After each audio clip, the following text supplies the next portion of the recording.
wrong, I don't want to be right. What would Socrates say to that?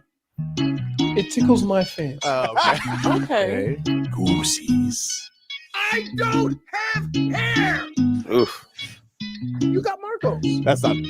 Wait. Yeah, That's true. You do got me. Get over here, Marcus. Let me look at you. They don't want it. Tobin and Leroy, ready to deploy. Had to hit it with a little journalism, but that was a decoy. Better have about me, boy. Okay, Leroy and Tobin, hold to the show, man. Still in the sauce with the show, and till then his half moon open. Sometimes go taste like a snowman. No proof, I'm a lie about a motor. No proof, like I always wanted him. I never hated him. I never traded him. And if I did, I never ever traded him. You know what is a star? Like under the city, the driver's side floor. Gucci a large, so many more. 10 in the more, never a bar. Hey, 10 in the more, 2 to the P. Nothing to you, but it's something to me. Handsome as ever and cute as could be. You can watch us on YouTube with viewing for free. Ay, this one time for the Twitch. This one time for the text. This one time for the phone line. Whole time wondering what they gonna do next. You know, I just wish you guys would stop the quibbling. Morning, everybody. Tobin and Leroy here with you, 560 WQAM. And a happy Monday to everybody out there. We are streaming live on YouTube and Twitch, Miami 560 WQM, and free on the Odyssey app. You spell that AUDACY in your app store. Leroy's still getting gathered. Too many fireworks over the weekend. How are you, Frog Boy? Alive. Look, I got all my fingers, everyone. Oh my gosh. I mean, yeah, that's always scary. That's always I only thing that I messed with was some really big sparklers. I got the extra large sparklers over at Publix, and we watched fireworks from the backyard. It was a delightful 4th of July. No hustle and bustle, just a relaxation. That's good. That's fun. Backyard. Did you do a barbecue as well? Yeah, barbecued a little bit of some burgers and dogs for the family. No big ordeal. Pretty relaxing, and then that was pretty much it. There wasn't a whole heap of we went to the zoo on 4th of July. I did see that. We went to the zoo. That was a delight, and I was excited because they got some real koalas now, because the Palm Beach Zoo, for the longest time, they had koalas, but they were some real bum-ass koalas, always sleeping. Now, I don't know if it was the time I was there or not, but these koalas, these are showman koalas. They were up, they were about, they were eating eucalyptus leaves, and I was like, oh, this is what I'm talking about. Get here, and I get to see the koalas in action. I'm not necessarily a guy that goes to the zoo for koalas, but I do hate a sleeping ass animal. Oh, me too. What are we doing here? The animals will. I think the thing is that maybe it's the key, but like you get to that zoo in the morning before it gets too hot, and they just eating. They're active. Those animals were active. Solid. People get there around nap time. Yeah, so I was excited. I was like, "Oh, look at this koala! He's wide awake. He's doing things." And then we fed some lorikeets in the bird cage, which was fun. Man, very aggressive animal. JFig would not be happy if she walked into that bird cage. She'd be looking around, scoping it out, thinking about her next victim. How so you fed birds, big birds or little birds? They were like somewhere between a parakeet and a parrot, like a cruiserweight bird. Not full blown, but not tiny. So what's heavyweight? Ostrich? Oh, I mean, yeah, that's like super heavyweight. It's like a dinosaur, an ostrich. I don't even consider it a bird. It's too big, too scary. Pretty wild. But how was your 4th of July? Did your fireworks display go off as planned? Yep. Got a piece of wood, put it out on the thing. Fonz talked me into getting bottle rockets. And just as I predicted, somebody tried to shoot one from their hand. Oh, geez.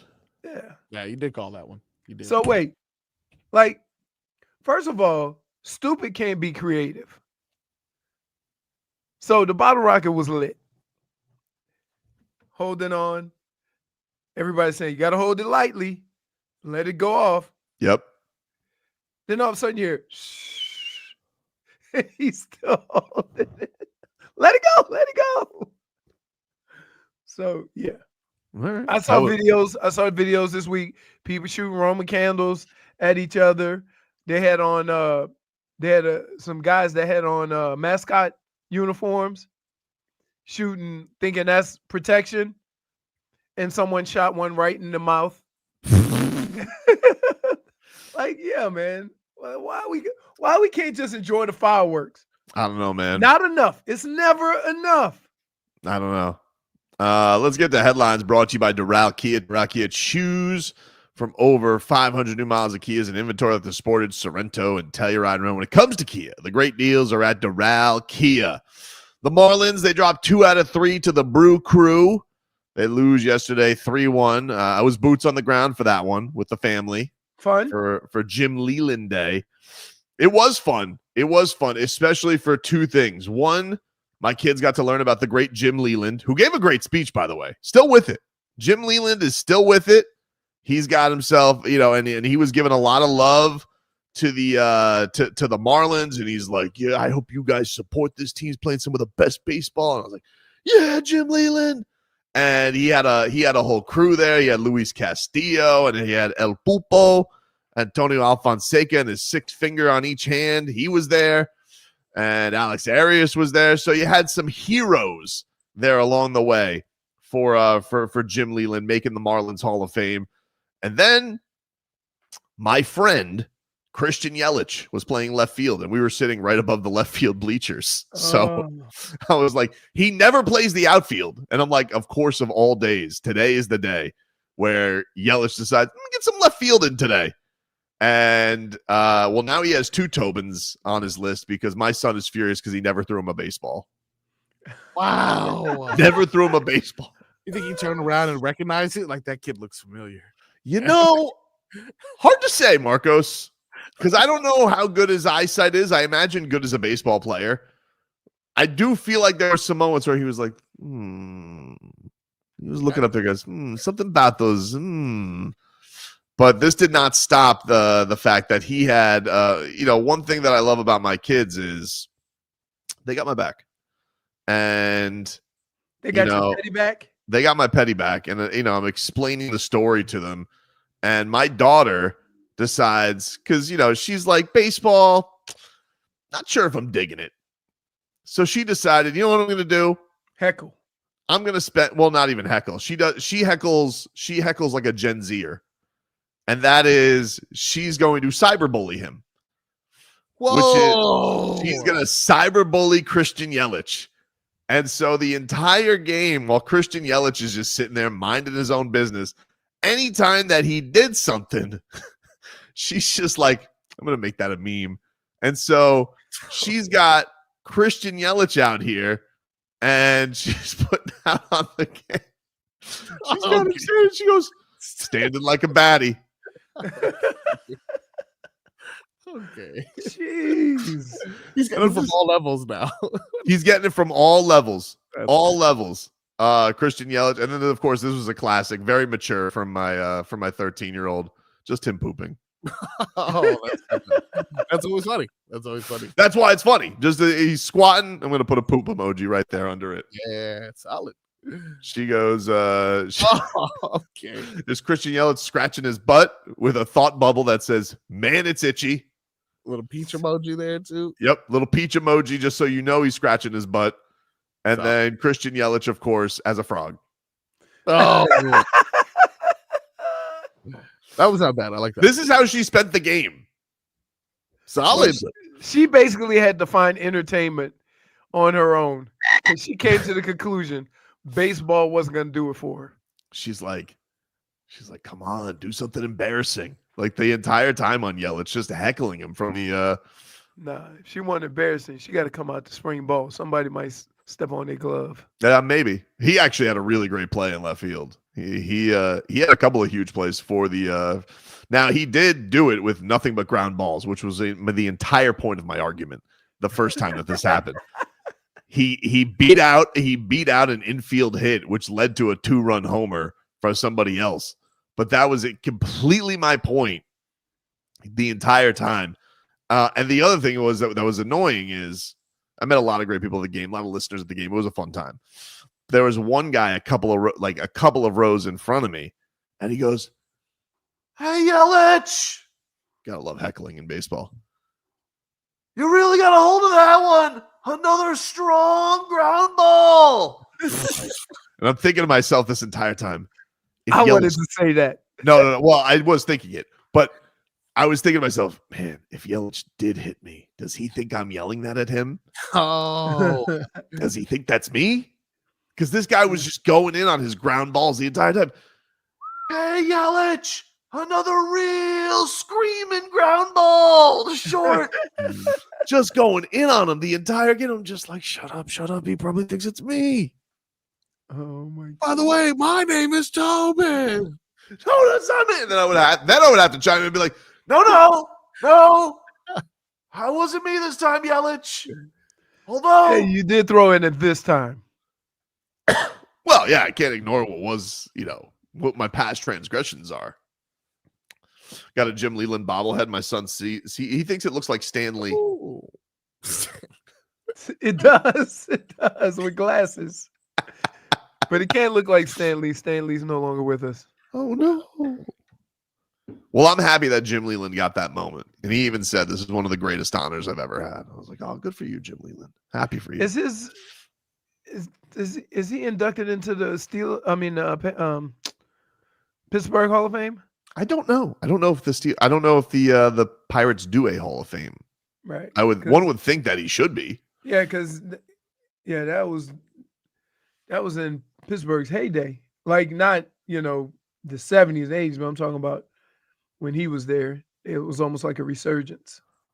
Yeah, he was inducted to the Pirates Hall of Fame last year. Okay. There you go. Because I know he won a championship here, but it's kind of like me. I bet you he's associated with the Pirates a little bit more. Jordo says, if you wanted a ball, you should have taken a crow sign. It's your fault. Here's the thing. We talked about this going in, Jordo. I didn't think that he was going to play the outfield. He's basically their designated hitter. I thought for sure he wasn't going to play, especially day game after night game. So the fact that he was in left field was a bit of a surprise to me. I didn't think that he was going to. I didn't think that he was going to be in the field. It just ended up. A lot of times they do that because you played there. Maybe. I don't know. I didn't feel like Yelich got like a rousing ovation or anything like that. Because it's a while ago now. It is a while ago. Yeah. It is a while ago. And then my son's like, my son goes, I'm just trying to explain to him. He goes, so he played for the Marlins? I'm like, yeah, he played for the Marlins. I told him the whole Crow story and whatnot. And he goes, and I was like, yeah, and then they traded him away. He goes, who we get for him? I'm like, I don't want to talk about that. First question out of his mouth. Yeah, even the kids know. Yeah, who did they get for him? A whole lot of nothing, dude. Hey, say you should have said a Krispy Kreme, and it wasn't even fresh. Didn't get anything for him. Shout out to Kyle Stowers, though. Kyle Stowers was named to the All-Star game, so he is the Marlins representative. He has had a great season so far, and has shown out. So good by him.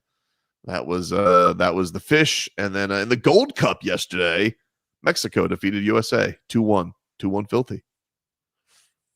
Yeah, sucks. 2-1 filthy. But good game. So, did you watch it? I watched the beginning because we scored in the first 4 minutes. So I was like, we got this.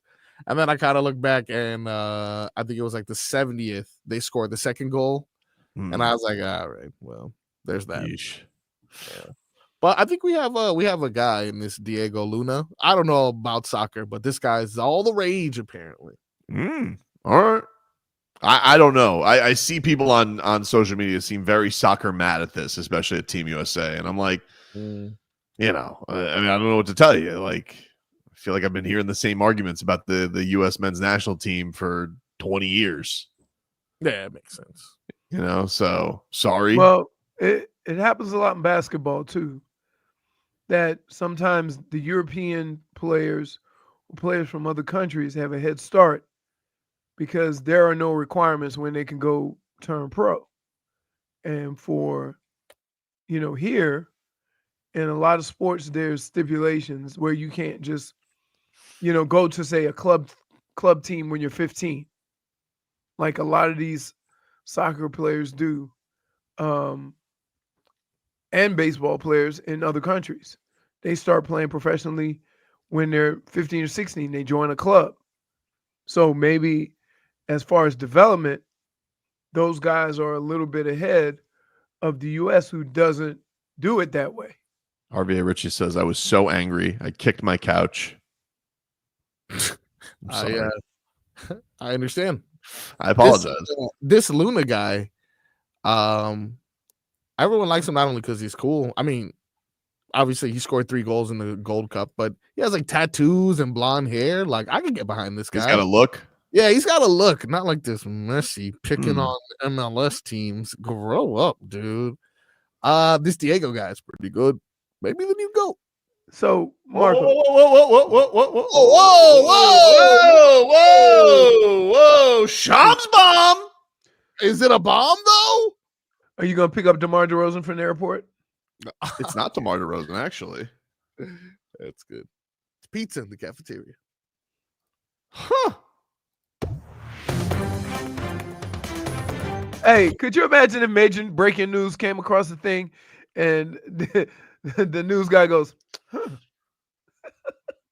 Spit it out. Shams Charania. Yes. The Clippers, Jazz, and Heat have agreed to a trade that sends Norman Powell to Miami, John Collins to Los Angeles, and Kevin Love, Kyle Anderson, and a Clippers 2027 second round pick to the Jazz. Wow. So the Heat had Norman Powell. That's some scoring punch. No more slow-mo. I like slow-mo, though. I like slow-mo. Well, I like slow-mo, too. Kevin Love. Oh. Expiring contract. I looked at Norman Powell because I just remember him from, like, Raptors days. Mm-hmm. But no, he had a really good season last year. 41% from 3? I like No, that. he had a really good season last year. That's impressive. Okay. I mean, they did something. All right. They did something. Riley's awake. Riley's awake. Riley's awake. You better be careful. You could hit the snooze. No, what do you mean, dude? K-Love was still on the Heat. Be careful. Wow. Be careful. What? When people say stuff like that without knowing what the man been through. Oh, who? Kevin Love? Yeah. Yeah. No, he went through a lot last year. Be careful. I'm just saying, a lot of people don't realize, you know. He's not going to stay on the Jazz. That dude's going to get. He's bought out. He's so a Laker. Like, yeah, 100%. He's been working out with LeBron James. He's so a Laker. He'll be a Laker in 48 hours. So true. So true. Wow. All right, we'll get more into this. The Miami Heat have traded for Norman Powell in a 3-team deal. We'll get more into it here in just a bit. Heat started off Summer League this weekend. You know, I was watching all of it pathetically. Dude, I don't know what's worse. I'm so pathetic. Let's throw this out. Marcos, you be the judge. Yeah. What's worse? Getting a text from one of your friends talking about Summer League basketball, or getting a text from a friend fat shaming a mannequin. Hey, you guys had a hell of a weekend. I read that from Leroy. No. You had problems. That mannequin was chunky. We'll get to it. We got to take a break. I thought it was a dude. Turned around to the front. I'm like, wow. Are you sure it wasn't a pregnant mannequin? No. Take a break. It was in the workout section. Pregnant people can work out. I know, but not, dude. I'm telling you. Oh, take a break. Back with more of this.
Welcome back, everybody. It's Tobin and Leroy here with you.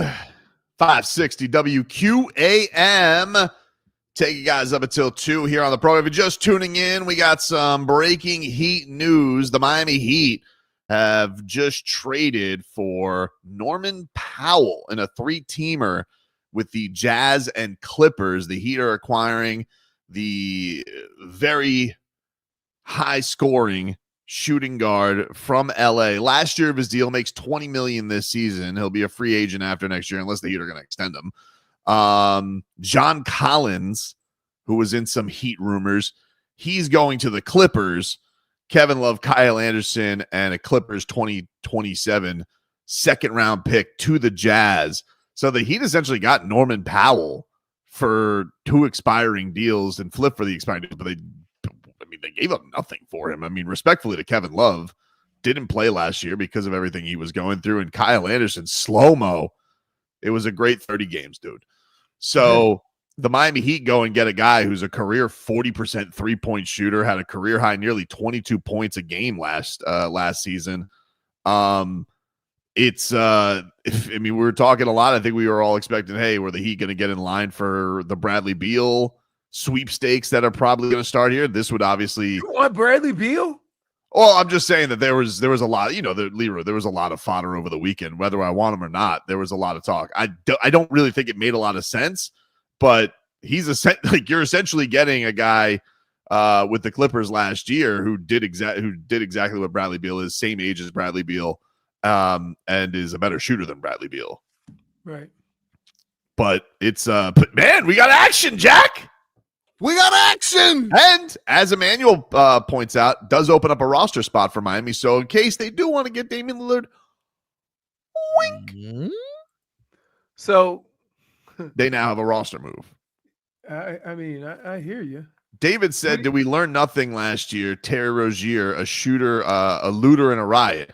Yeah, but they weren't bad last year. Like, Terry Rozier was an awful, awful Hornets team. The Clippers weren't bad last year. Right. Like, that's not, that's not it's not a problem. They just did. I think what they're at is, look, they've already spent a lot of money on that team. They probably got it. I don't know what Zubac's contract, but Zubac just had an amazing season. They got to trim some fat on that team. Yeah. So I think with Norman Powell being on an expiring now, I don't know where this puts the Heat as far as, are they planning to extend Norman Powell? I don't know. I think that but it definitely gives them that scoring punch that they were looking for. I mean, we talked about this Heat team with no Duncan Robinson, Leroy. No shooting. No shooting. Hey, let me ask you guys this question. Yep. What do you think the Heat's over-under is? I know what it is. Okay. But Frog Boy? Do you want to get Frog Boy on it? Yeah, I'm going to say 40. Oh, no. Hey, let me ask you something. Yeah.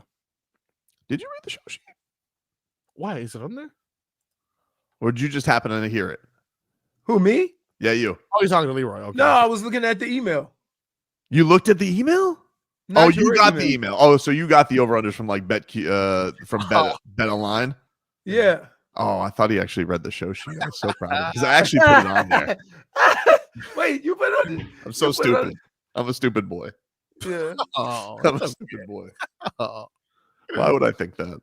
So wait. So I see what Magic says 81, I'm guessing. Magic 81. I would take Bradley Beal or Lillard. Dude, what has plagued you the last 3 years, you cannot sign up for that again. You can't. I don't care what you think of the player. Like, if you've been scarred, and Pat Riley has been scarred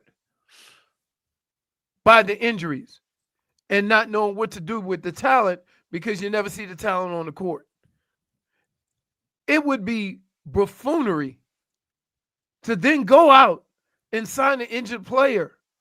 I'm curious about this with Norman. Like, do you think with bringing him in, is he going to start? Because he was essentially a six man like the last 2 years, his first 2 years in LA. So he's used to that role. But we know Tyler and Davion being on the team, like, You're not starting all three of those guys, I wouldn't think. Is he? But doesn't he play the same position as Tyler? Pretty much. So yeah. that means he's coming off the bench. Pretty much. That means he's coming off the bench, and then they could go small periodically. Unless move before the move. The what? Oh, What if it's the move before the move? the move before the move. Because then they'll trade Tyler. I'm just asking. I don't know. I don't know. I'm just Just saying. I mean, it's what something could he's obviously used to. He just had the best year of his career starting for the Clippers. Probably, as somebody mentioned, TNT had him as like their number one all-star snub last year. Unless they put him at 3. Put him at the 3. That's a small 1 through 3. Without anybody who can really play defense. Davion will get in your face a little bit. Yeah, Davion can play defense, but he's Right. he's essentially I'm just saying it's small. That's all. I guess you could do it. It's not like it's not like you would have. Look, you'd have 2 dynamic shooters out there. So I'm just wondering, is it the move before the move, or is it? Who would we acquire though? Like, because I see everyone's like, get Hero out of there. Who's like better than? Because I'm done with Bradley Beal. I never want to hear his name again. I want him to retire. Actually, Well, you don't have to worry about that anymore. I would think. Doesn't seem to make a lot of sense to bring him in too. That's what I thought. But Tyler Hero, who like I see everyone saying in the chat, for example, trade him, move on from him. Who else? Who else are we gonna acquire? Wait, why? I don't understand. Why does everybody want to move on from Tyler? I don't get it. I don't. I think it just has to do with the payday. That's what they're scared of. Like he's gonna be. No, there's a lot of people that think he's no good. There's a lot of people who are just he hasn't had a lot of playoff success since he was a rookie. But and here's the deal: when your team was better and you qualified for the playoffs, then Tyler looks different. But in a lot of aspects of his game, he's better. He has gotten a lot better. So why, you see what I mean? Why are you fed up now? Because the team's not doing well? Well, that has a lot to do with a lot more than one guy. That's fair. It's totally fair. It's not like the roster has been well constructed. He hasn't. And that's the thing that's an interesting part about Bam and Tyler is like, it's not that either one of them aren't good players nor deserving of making a lot of money. They're just not good at what they were asked to do. But also not the best. But also, when you're paying max money, if they're not guys who are A1s. Now, look, damn, they just got a lot more talented. They did just get a lot more talented. So, like, you just essentially flip 2 guys who are end of the bench guys for one of the Clippers' most important players last year, and they were a lot better than you. So, but you do mention like, hey, this guy has a lot of that style there. Now, are they just, hey, more shooting? You're going like Celtic style. You're going Pacer style of like, who cares? Let's just get a lot of guys who can shoot and score, and let's have some fun, baby. Because let's be real about it. Like the Heat have stunk at offense, but they also haven't had a lot of talented offensive players either. Right. Jimmy can score, but you wouldn't consider him like a bona fide bucket getter. Yeah, and especially in the regular season. Like his uptick in the playoffs is crazy. Like it's one of the he doesn't have I know he says playoff Jimmy's not a thing, but there's a reason why we're all flummoxed. He doesn't shoot threes until he gets to the playoffs. Oh well, one, he's playoff Jimmy because he plays all the damn games. Sometimes he did miss some others. Oh jeez. That Hawks series. Crazy. I did forget Wiggins is still on the team though. We still doing. He is still on the team. There was some Wiggins fodder last week about the Lakers. Yeah. Who just picked up Ayton, right? Not too long ago, a couple days ago. Now all of a sudden the Lakers want. Now all of a sudden, LeBron want to play with Wiggins. Yeah, all of a sudden. Well, maybe he doesn't. I don't know. Maybe they think LeBron's looking around, being like, I'm gonna get out of here. I'll tell you one thing though. I watched that Dalton Connect yesterday in Summer League. Mm-hmm. Woof. Oh, not good. Now, to be fair, yeah, our sweet little Lithuanian Luka. No, it's been a tough start. Rough. It's been a tough start. Bronny James took his cookies. Man, it's been wait. First of all, He been a pro for not even a week. I'm just saying. I'm not saying that he's bad. I'm just saying tough start. I mean, like, it's funny because your worst game can't be your first one. Otherwise, you got. Well, it wasn't. His second one was his worst one. Incredibly, as bad as his first one was, yesterday was worse. Yeah, because his first one he shot bad, but he contributed in other ways. Yesterday, he contributed to the Lakers. Okay. A lot of turnovers. Oh, dude. Woo! Still love him though. Hustle. Intangibles. Nice. That's the thing I've seen most out of him. I'm like, this kid hustles. I don't know. I'm trying to go back to the stats, but I believe Jovic had a slow start as well in summer league. And if not, then I don't know. Something gives me hope though that although he started slow, we had something like this similar. I can't remember. Hey, though. You don't think some of these guys come into this situation and they're a little too ramped up and they're excited? He definitely looks like he's playing with squeaky cheeks. Like he's definitely like he had a play yesterday and it was like, oh, this is gonna be an awesome set. And he did a bounce pass that bounced so damn high, Leroy. Like it looked like he was playing with a super rubber ball. I was like, holy crap. But it would have been sweet if he finished it. I was like, wow. Okay. You can see something, but he's definitely playing tight right now. But everybody knows this. Look, everybody knows this. Anybody worth their salt. Summer League don't start till Vegas. Everybody knows that. All right. This is the pre-preseason. Wait. Can I ask you another question?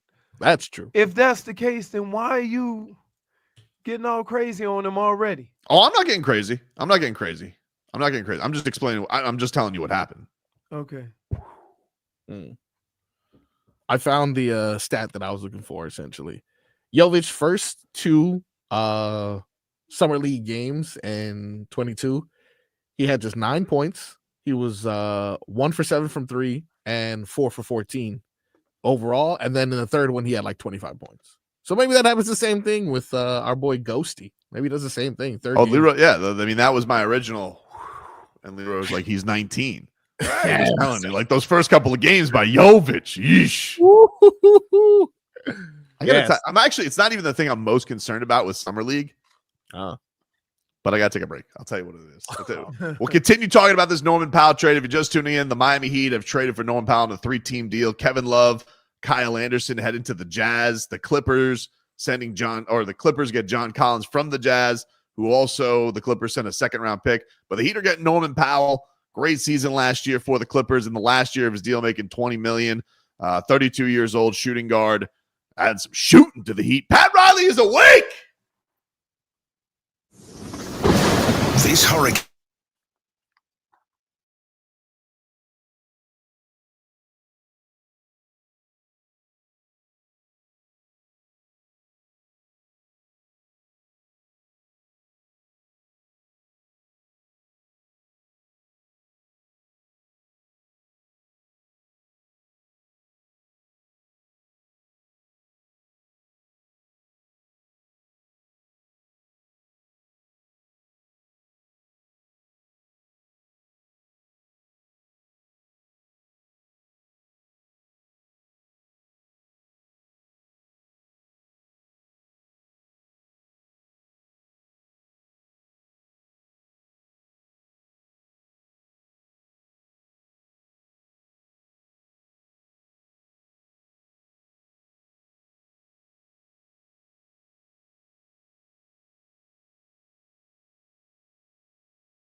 Welcome back, everybody.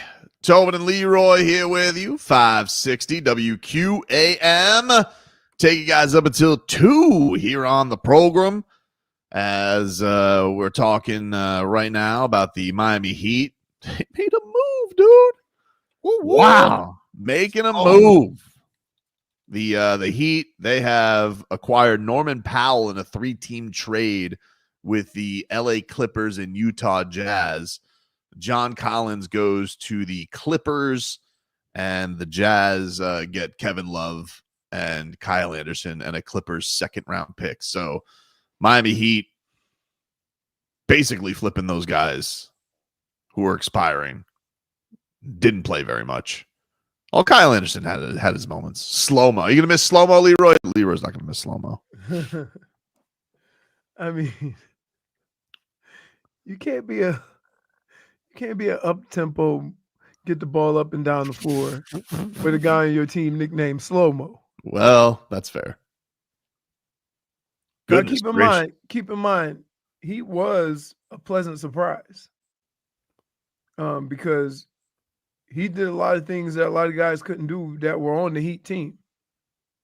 You know, a little bit of everything. Yeah. He did a little bit of everything. You know what? That is fair. He did a little bit of everything. So from that standpoint, I'm not going to say he can't make an impact. Well, he can make an impact with the Real Housewives of Salt Lake City. Or the Swinging Wives of Mormon Lives, whatever the hell. Wow. Bobby Marks of ESPN says this is a home run trade for Miami. I think we could all agree on that. Because I would say a lot of people who are not that into basketball see that trade and that name, and they don't think anything of it. They think it's just a lateral move. But they definitely got better scoring. They definitely got better. Like it's honestly like if you're talking about who's been better more recently, if you're talking about people who wanted to go get Bradley Beal, I get it. Bradley Beal has won a scoring title and been an all-star years ago. Norman Powell was way better than him last year. The Heat just basically got him on the cheap skis. What they're going to do with his contract, I don't know. I mean, I guess we'll find out. I don't think there's any rush to that. I know that obviously the Clippers were a little squeamish on paying him, which is, I guess, surprising because they have Steve Ballmer, who's a gazillionaire, but you get all these penalties of like, you got to pay, a $6 million player. It's basically worth $18 million on your books. Right. So, and it you got to, in this day and age, you got to make some financial cuts somewhere, even for the Richie Rich. You just go look up north to Boston. They're like, oh, we don't have a chance. Let's get rid of some of this.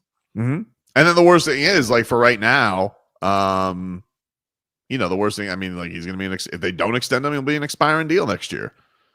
But certainly, if you're talking about, hey, we were talking about Tyler Hero, like, let's just say for right now, Tyler Hero sticking around, you give him another viable scoring threat next to him, like, all right, good. Now we're talking. So now you can't go cheat on him and throw everything at him.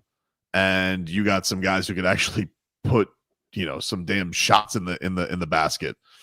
It's a good move by Pat, man. That's and the Heat front office. Exciting. I like it. Now, somebody wants me to do whale noise. I'm not going to do a whale noise. Like, respectfully to Norman Powell, if he would have made the All-Star team last year, then maybe we're doing whale noises. No. He's not a whale. You'll go if the difference. But a salacious, would you describe him as a salacious mahi-mahi? Bass fishing. Bass? Like a peacock bass? Peacock bass. Panagonian toothfish? No, those things are hideous. That's sea bass, by the way. I would say they got better. He's not a whale, but he's not a bum. But it's a good move. It's a good move, yeah. The Heat, they were able to add scoring without having to give up anything substantial. You like numbers? Frog Boy, you like numbers? Yes. This is from Synergy Basketball, which sounds smart. Oh, so smart. Norman Powell was the sixth most efficient scorer in the NBA among 68 players who used over 18 possessions a game this season. He shot 45% on movement three-pointers and 40% on spot-up threes. I like that. I like that. I think Duncan Robinson's like shaking his fist, like, stupid, whatever. Dude. Detroit Rock City. I mean, Detroit's going to be good this year. I agree. Yeah. I agree. But So, it's just, I mean, look, to Duncan, I don't even think he said that. I think he's like, "Whew, going to a team, a better team." Mhm. I know when I had all my movement, I kept moving up. So the two teams I played for after Cleveland, one lost in the second round of the playoffs, and the other one made it to the AFC title game. I think Carolina made the AFC title game that year against Atlanta. Wait, no, not Atlanta. I'm thinking wrong. But they made did they make it to the Super Bowl? Carolina has made it to a couple Super Bowls. Yeah. Did they make it that year? They There would be like 95 or 96. I don't remember. I remember the Jags made it their second year. I think it was both expansion teams made to the championship game. Panther. Oh, we talking about the what were they? AFC? NFC? I don't They know. were NFC. Okay. Because they made the Super Bowl twice, but that was already in the 2000s. GP says 6 most efficient ain't gonna happen with Spo. He'll forget he even has Norman Powell. No, he won't. You want to know why? He's 32. He's right in that Spo sweet spot. Right in that Spo sweet spot. Yeah, I want to say both the teams that I went to after the Browns made the playoffs, and I think Carolina made it to the championship game. In 97. Was that it? 97? No, that was the year after I got there. That was, January 12th, 97. They lost to Green Bay 30-13. And then Green Bay played Atlanta that year, right? No, Yes. I mean Green Bay played Denver.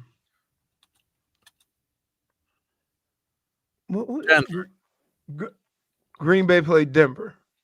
I'm just happy because the fan base has been frustrated. They haven't made a significant move in the summer since Kyle Lowry. Yeah, but you have to explain this pick because a lot of people aren't familiar with Norman Powell. Well, if you're not familiar with him, he's a really good player. If you guys haven't been sitting up on the West Coast watching the Clippers, he was a borderline all-star last year. He's a tremendous shooter. He adds very much needed scoring punch. He averaged almost 22 points a game last year. Clippers were good last year. This isn't like he did it on the Jazz. It's not like he did it on the Hornets.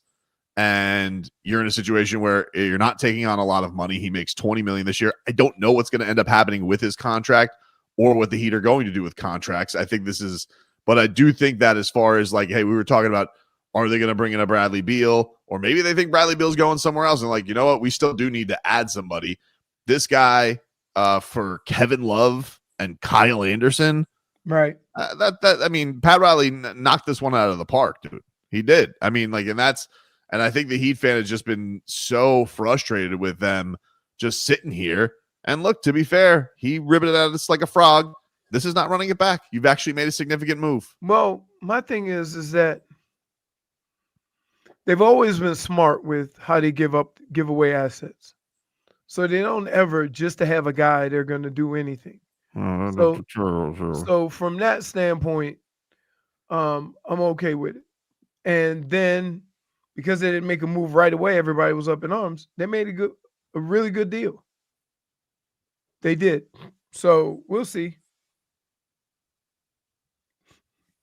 Crazy. See. The most important thing right now, though, is getting getting everybody healthy, figuring out what you want to do with Wiggins, and then go from there. Agreed. I think that's the next course of business. What are they going to do with Andrew Wiggins? I don't know. And it's interesting because I don't know if this points towards more of I didn't say that right. That was not words correctly. I don't know if this points toward Andrew Wiggins being traded, being more likely, or it's more likely now that they're going to keep him. Right. You know, if they're in a situation, because it's, that right now is the only long money left, I think, on the books that you're a little squeamish about if they really do want to clear their books for next year. And I don't know how that's going to impact, the Tyler extension and where things go, but I think that they would feel it more palatable if Andrew Wiggins wasn't on the books for $30 million next year.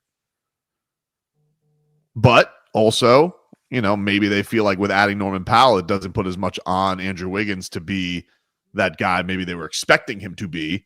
And so maybe he fits in more comfortably here. Yep. So it's interesting, but I think I agree with Bobby Marks. I think this feels like a home run for them. Great job. Personally, I would try to keep Wiggins. I just think that I know what everybody says, that he's a little wishy-washy with when he plays well or not, and we've seen it. But he does play well both ways. He does play defense and offense. And you need somebody like that to counter Tyler. Yes. And so now you have a nice little hub with him, Powell, Davion, some nice guys to put around him and partners around him. Right. Which will free him up if those defenders can score. Right. So now you got defenders that can score. You got Tyler. They can keep trying to put him on pick and rolls, but now he's got other guys that can help. We'll take a break here on the show, get into hour 2 of the program as the Miami Heat have traded for Norman Powell. We'll continue talking about it. You guys can roll on in here. We'll continue to get feedback on the deal and lots more to get to here on a Monday after a holiday weekend. We're back after this. Text WQAM on the Kendall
our Tua. It's our Tua. It's our Tua. It's our Tua. Tua, Tua, Tua. Tonga Vailoa. Not Tua Tagovailoa. A for effort. Dolphins quarterback. Tua. It's our Tua. It's our Tua. Tua. Tua, Tua, Tua. Tua, Tua, Tua. Can go to hell. Tua Tagovailoa. Dolphins quarterback. Daddy loves you guys. Our Tua with Tobin and Leroy. Check the history of Howard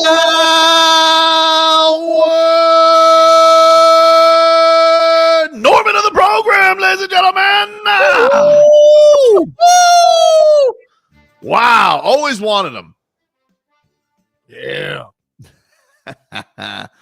Welcome back in, everybody. It's Tobin and Leroy here on 560 WQAM. Take you guys up until 2 here on the program as your Miami Heat made a deal. Let's get to our headlines, brought to you by Doral Kia.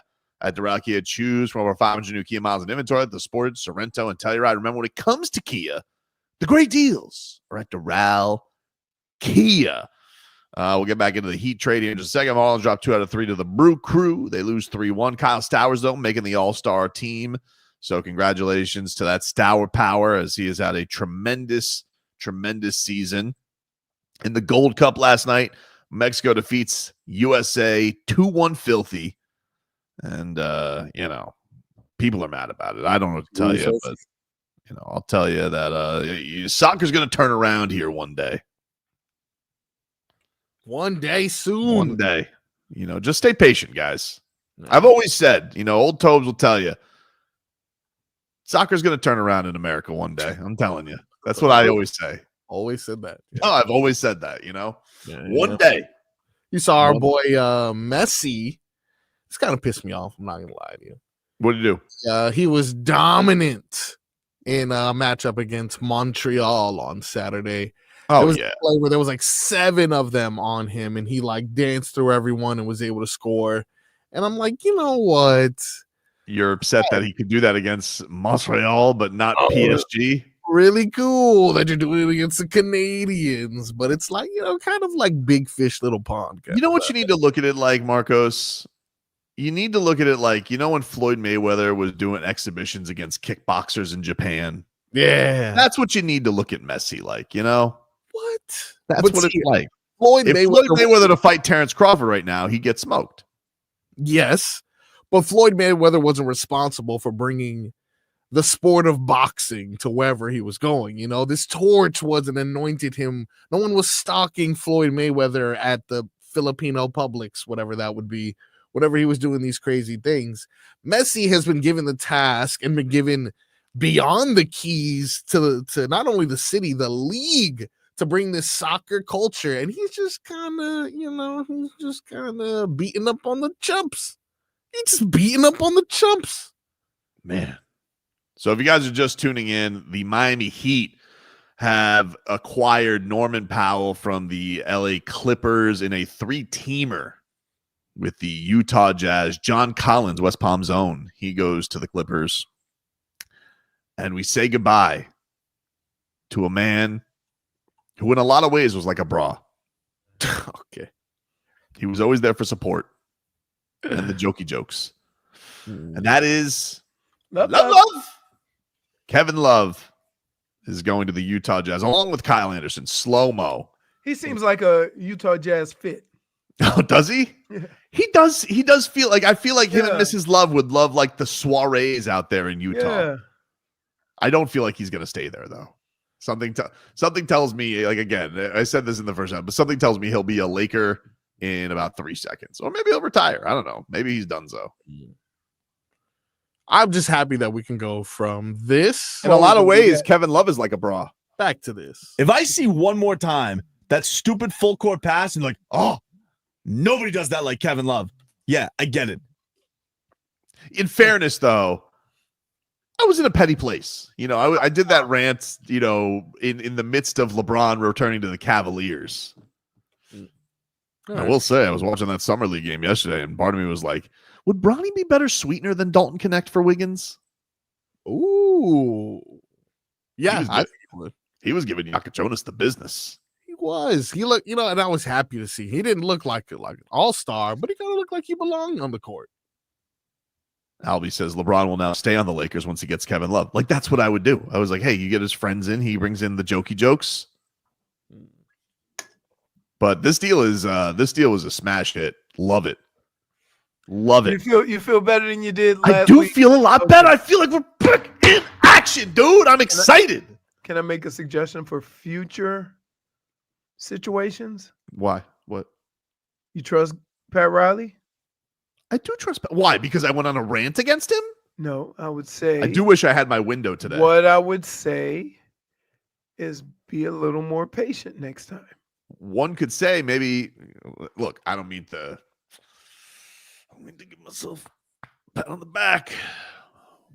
Maybe I'll put the pressure on him. Wow.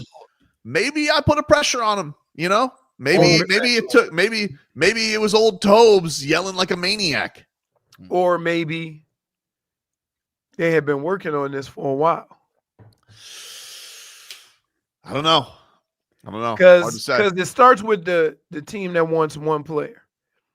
And then it almost feels like it's their job to figure out how to make it work.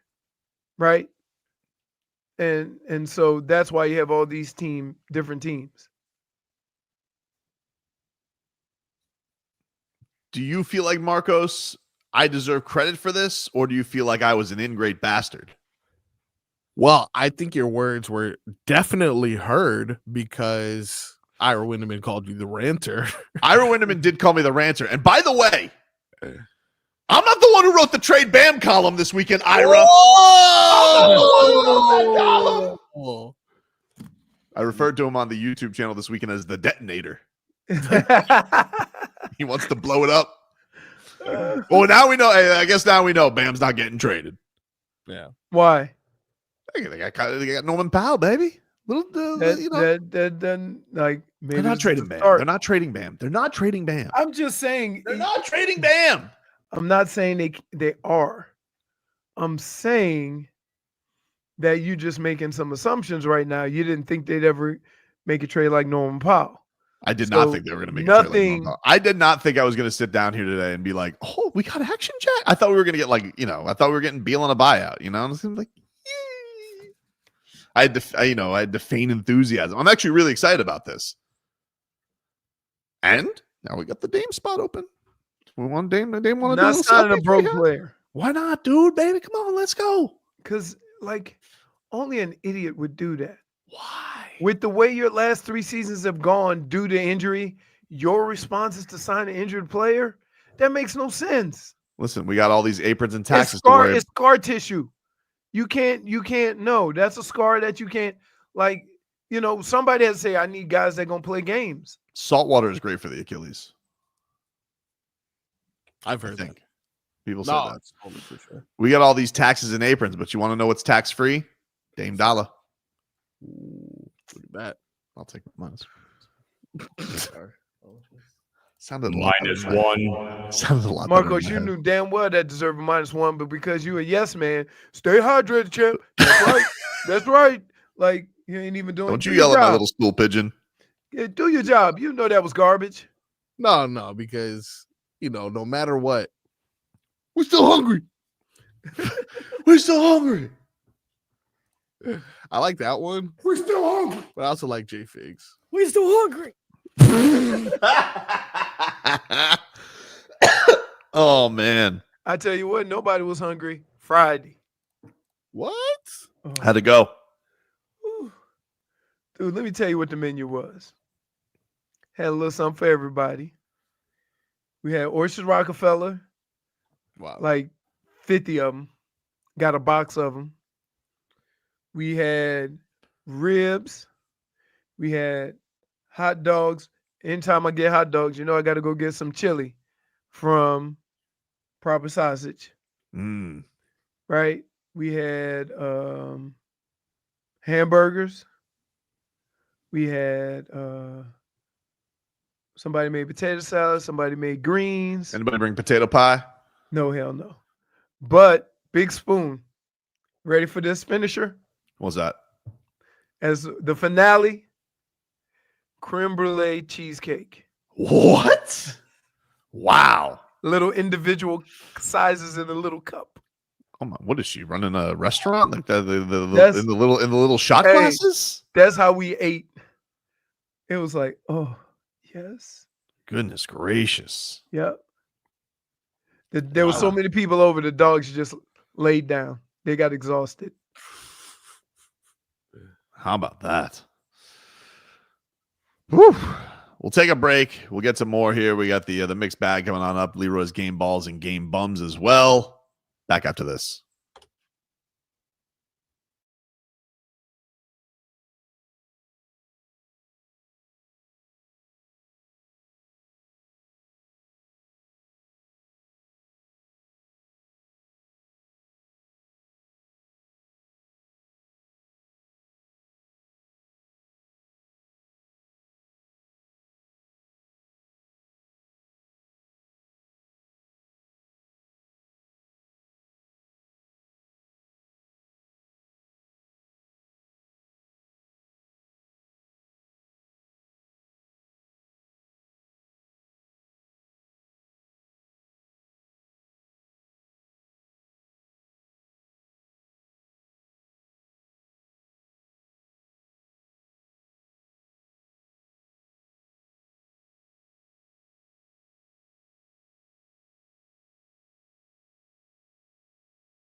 Welcome back, everybody.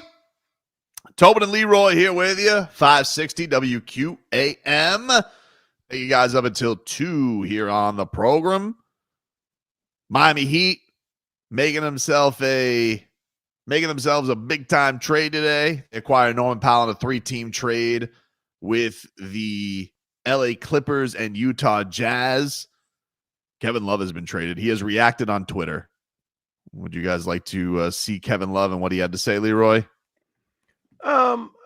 He's a professional, so I like.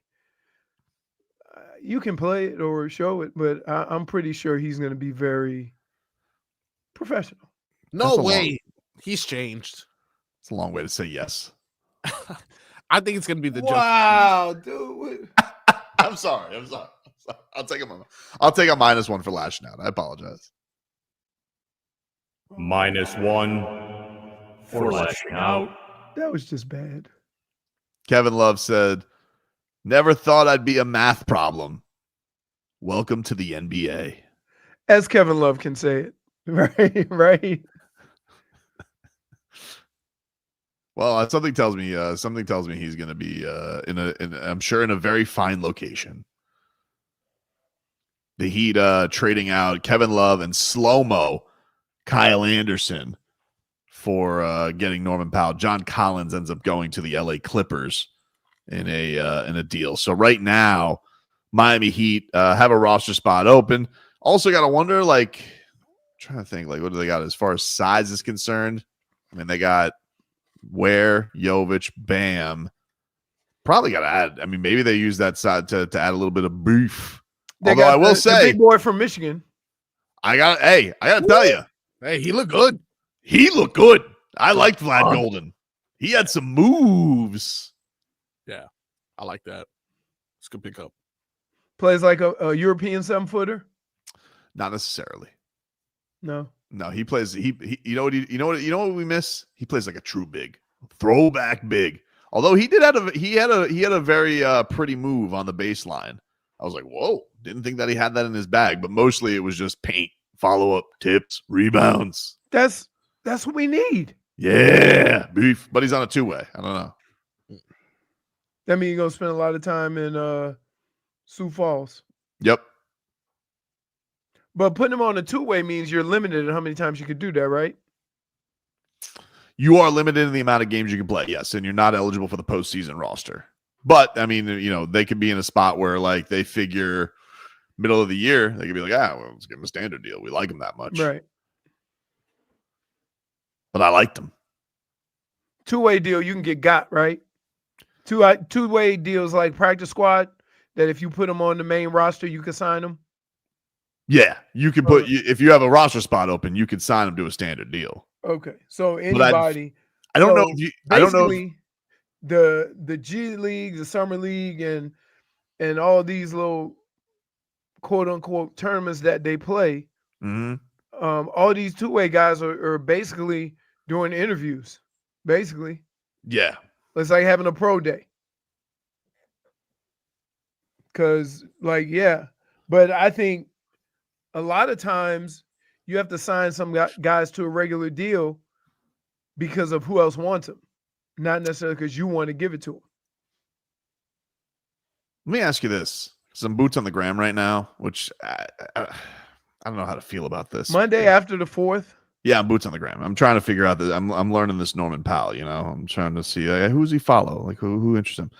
And I came across a mutual follow, right? It's got one guy on the Heat that I see that he follows. Jaime. A couple UCLA Bruins. And that fraternity. Follows D Wade. He has some old D Wade, loves D Wade tweets. But I also noticed, you want to know you want to know an odd South Florida person that he follows? Who? Panthers 4th liner, AJ Greer. Whoa. What's the connection? I'm assuming his time in Canada? I don't know.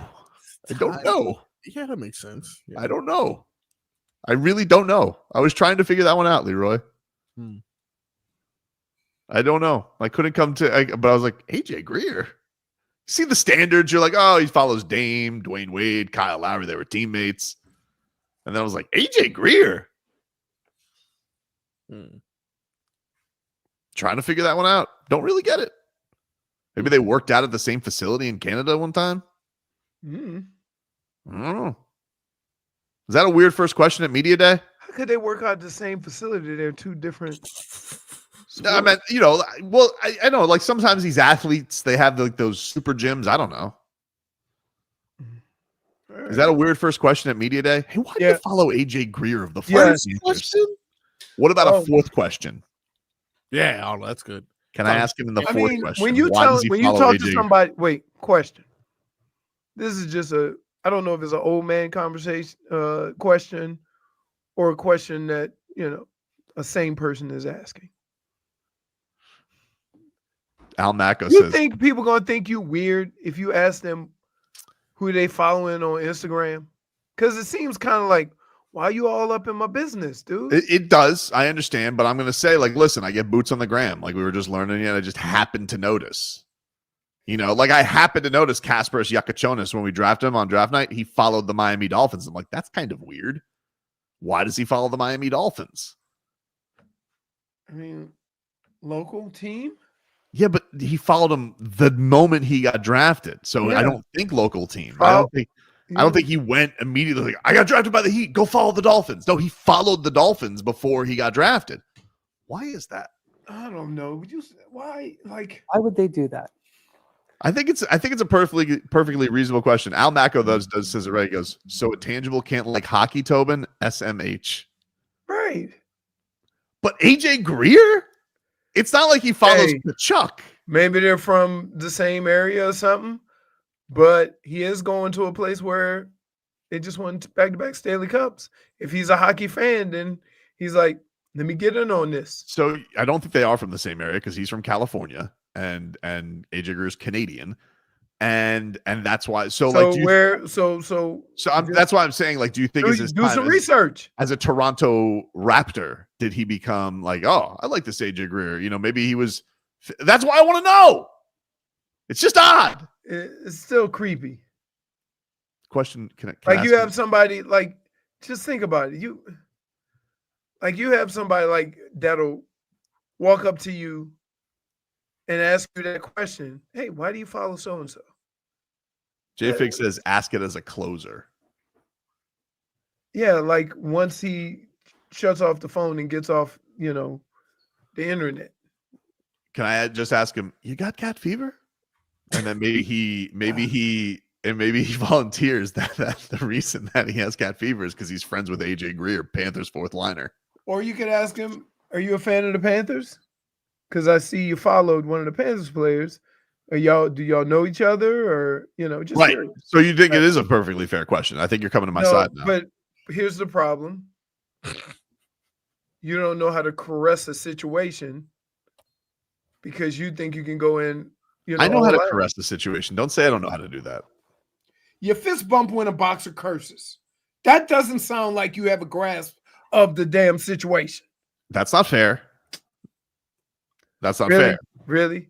You ask them all the questions. Hey, so-and-so been talking trash about you. Really? Really?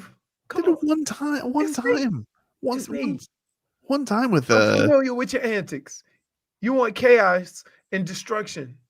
You're like Radio Thanos. I don't think that's fair. Yes, you're like Radio Thanos. You want total destruction.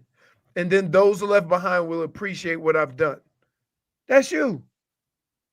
Thanos. Oh, man. Drew Starr's doing the Lord's work right now with some old Norman Powell interviews where he's talking about how much he loved watching D Wade growing up. Yeah, that's good. He called just out of the blue.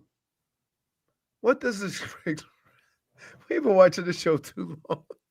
What does the expression "worth their salt" mean? Just don't ask questions like that, okay? I don't want follow-up questions like that. Out of the blue. Oh, wow. More like fat nose.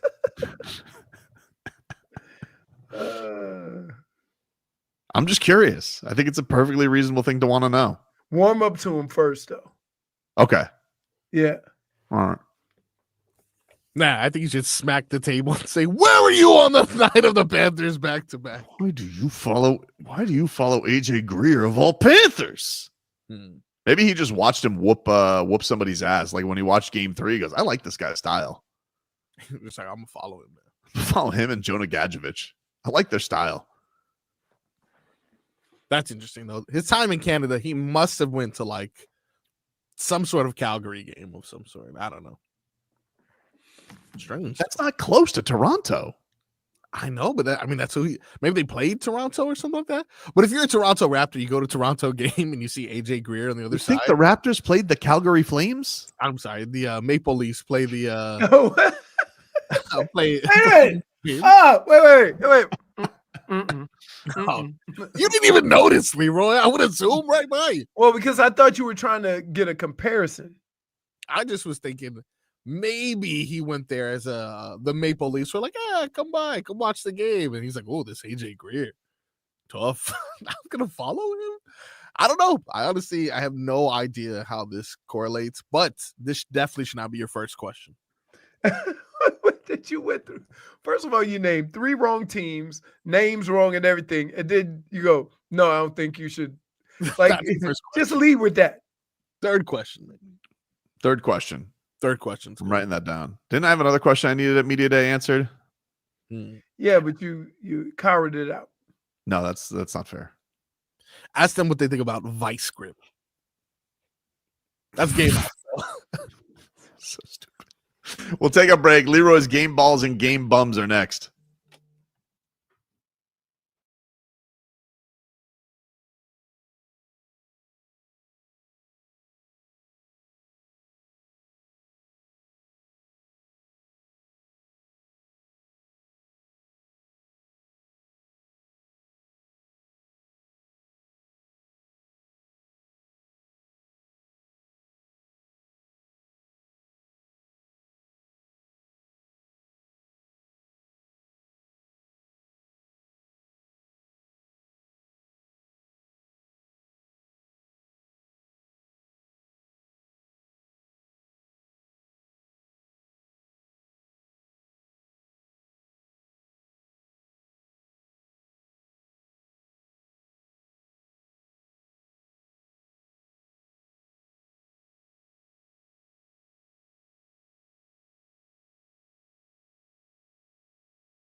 bum, bum, bum, bum, bum, bum, bum, bum, bum, bum, bum, bum, bum, bum, bum, bum. This guy's a ball. Welcome back, ladies and gentlemen. Tobin and Leroy here with you. 560 WQAM. It was a long holiday weekend.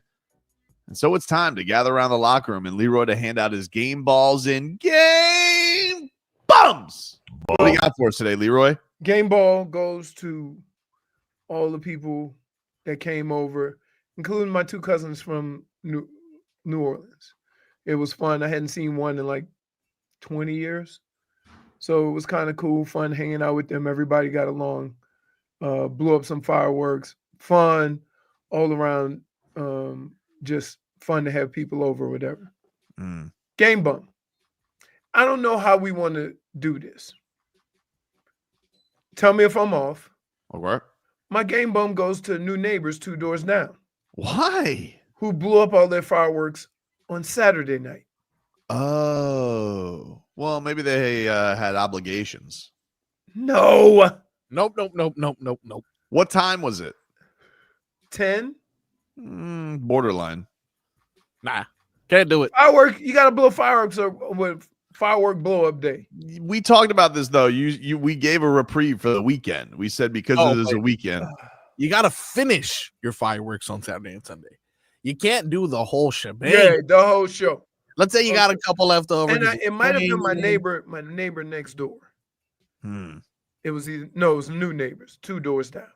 But I'm like, hey man, he had 100 cars parked outside his house on Saturday. Yeah, that's what I'm saying. Maybe he had to work on Friday night or some. What does he do? Is he like a doctor or something? I don't know. Maybe He just moved in. They're still getting their roof put on. Something that came up. Like, we're gonna do 4th of July on. That's why I said I'm throwing up. He get my game ball because I wanted to get some sleep from being up half the night on Friday night. Bum. So I went to bed a little early, and then for like 45 minutes, I had to listen to his fireworks. Hunter says the real question is how long before Tobin makes a Norman Powell song. Dun, dun, dun, dun, dun, dun. I got the power. Ooh, it's already done. Come on, that's not a make good. That's pretty good. Come on, Leroy. I mean, I got the power. We're working. We're work. Hey, hey, jackass! I couldn't take a afternoon nap. I was cooking. No, Leroy. Don't listen to them. Saturday fireworks are egregious. He's not a doctor. He's a sandwich artist. I know what he does. There's no way he should be working on Friday. You're completely right on this. Don't let them bully you into thinking that this is just old curmudgeon. Now I was thinking, because Marcos, yeah, I wanted to give the game ball to you. All right. And here's why.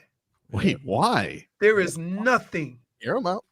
that pisses me off more. You go to the store and you buy something and you think you're getting a good deal and value for your money, and then one of your old dumb friends call back that go back the next day and say, got it for 1/3 of the price. Everything was on sale. Yeah, that sucks. So he sent me a text. The opposite happened to me, though. He sent me a text and said everything is 70% off. Yeah. I was trying to figure out if I still won. No, you did, because it was already 70% off, but it was buy one, get one with you. Oh, so the buy one, get one was gone. No buy one, get one. They take the buy one, get one off, and they put a sign that says 70% off. But it was already, I was here on Monday, sir. This was $13.99. You're not fooling me by telling me now that, this is a deal. It's 70% off. The old sales switcheroo. They just changed the signs up. And everything that you got for 2 for $1, remember the jumbo shrimp and the mad dogs? 70% off, which was just, this is the normal price. I was here a few days ago. This is just the normal price. But shame on me. So, I mean, I'll take the L on that one. But it was good to know, there's more information in the brain. More information for next year. Well, I'm just saying, like, he called, like, Yeah. So I was like, did I get got? Should I have gone 2 days later? Was there a lot of people there? Oh, it was a lot of people. Yeah, see, that's what I was like. What do we use that part for? The last time we went, we had to park in the back. Yeah. Yeah, it was bad. I had to wait for a spot to be open. Really? Wow. Me and I don't want to call him Wakanda Forever. I don't know his name. He was there again? He was there again? And this time real police presence was there too. There was about 6 or 7 cars, security, everything. It was crazy. Hey, I'm just telling you, I'd never seen, like, not on the movies, that wasn't a movie, I never seen a guy get strapped up and locked and loaded like that. He just kept opening up different doors in his car and pulling out a different part for his utility belt. Then he opened up the trunk, put on a vest, then got 2 clips. I mean, it was crazy. Landon says Utah might as well let Lori come to the Heat. Oh, but more we become more of Little Finland? We now expand Little Finland to other sports?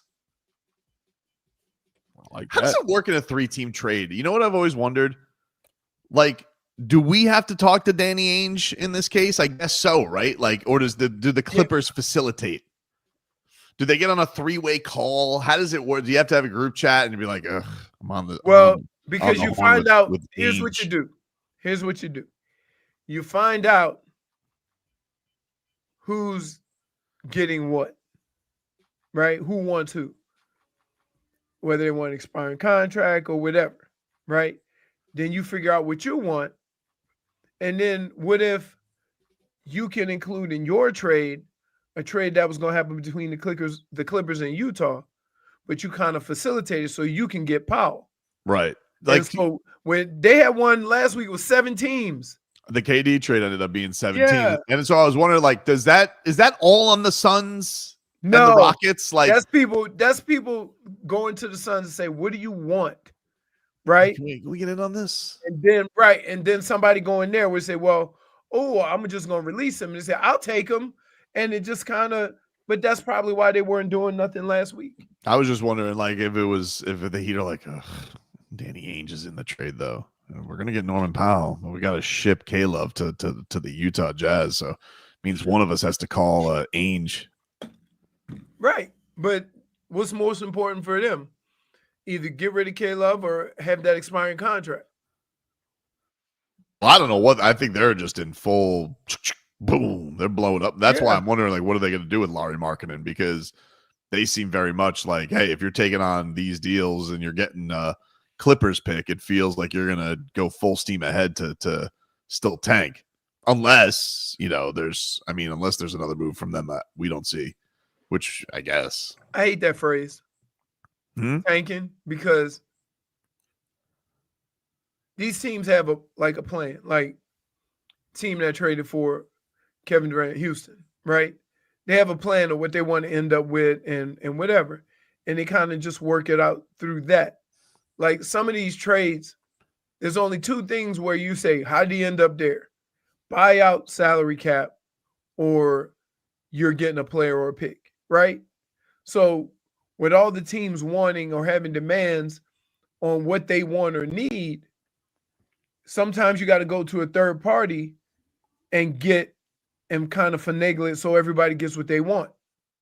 Now, the Clippers just seem like they'll just take anybody because they can, in effect, be free of that money next year. Yeah, the Jazz. The Clippers are sticking. I mean, they're still taking on some dough. The Jazz, I don't know what they're doing.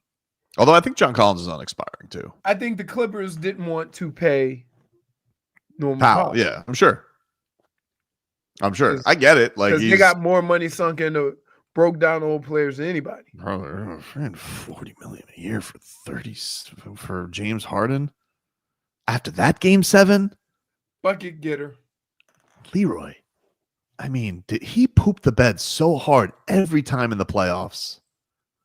Like, that game's, oh my God. And you know it's going to happen.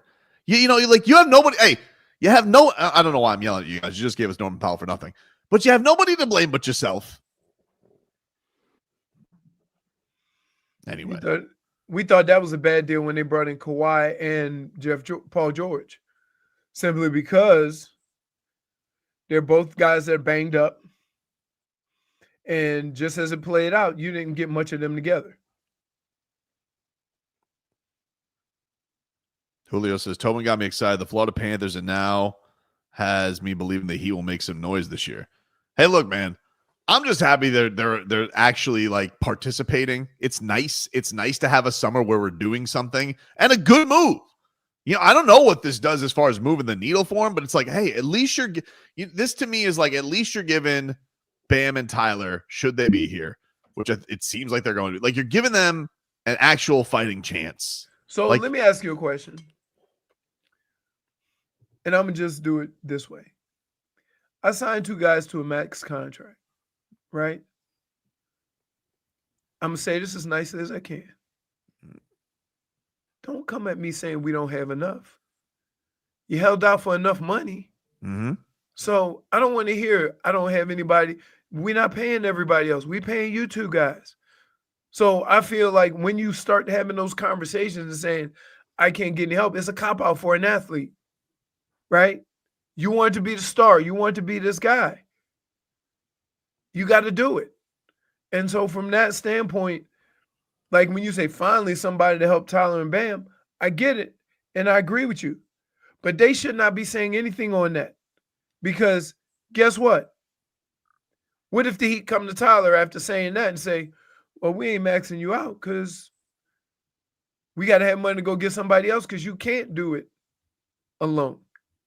No, I get you. That's fair. I mean, like you leave yourself less wiggle room for complaints when it's like, hey, that's this Right. in the situation they're in. But for right now, he's not maxed out, and they got to figure out what they're going to do with that contract. And I do think it's a little like what the Hawks are doing with Trae Young, right? Like Trae Young is going to be up for an extension, and you're going to have to decide if you're the Hawks, like, hey, do we max out Trae Young again? It's like, well, at least let me find out if a team with Trae Young that has the right pieces around it can succeed. And to my standpoint, well, you can't shake your head. I mean, he has made an Eastern Conference final. They're a good team. That's a good roster. It is now. They made a lot of good moves. A lot of good moves. So I just think for the Heat standpoint, like, oh, like you're just continuing to get every move just felt like subtraction. Like finally they flipped 2 pieces you weren't going to use for somebody who gives you one of your biggest needs. Right. Well, the other thing is that how do you think this wasn't in the work when you were complaining? Because it wasn't. I could just tell. I made some noise. You know, and look, I'm sorry I had to go about it the way that I did. No, you're not. But and wait, let me say this. You better not say it. What? You know how you do. What do I do? You're welcome, Miami Heat. No. I'm not going to say you're welcome. I'm giving them credit where credit's due. But if you're going to act like they haven't felt the little heat, pun intended, lately from where they're at with this lack of movement and how pissed off the fans have been, you're sorely mistaken. Trust me, I was getting here's the truth of it, Leroy. I walked in that building on draft night. I was getting a lot of side eye, a lot of people, but also it was a look of guilt. Like, you made some points. And now I'm happy because we got action, Jack. That's Like what I've been waiting for. Who had Norman? Wait. Before free agency started, who had Norman Powell on their radar? Not for the Heat. Yeah. Okay. All right. At least you're being honest. Not for the Heat. I didn't see that one coming. Take a break. Get to more stuff, including something I am a little concerned about with the Heat, but maybe I'm just overreacting. Take a break. Let's not forget JFig. Her attendance is about that time.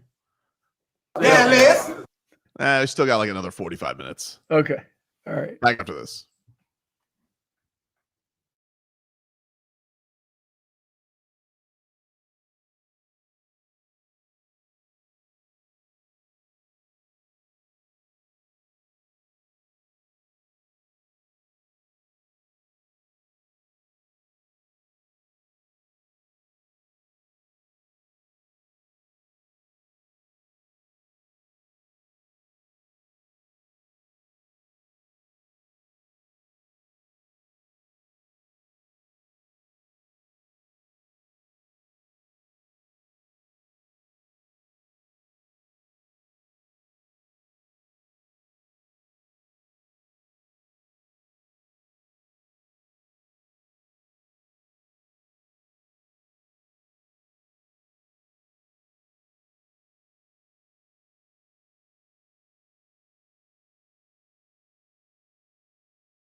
Welcome back, everybody.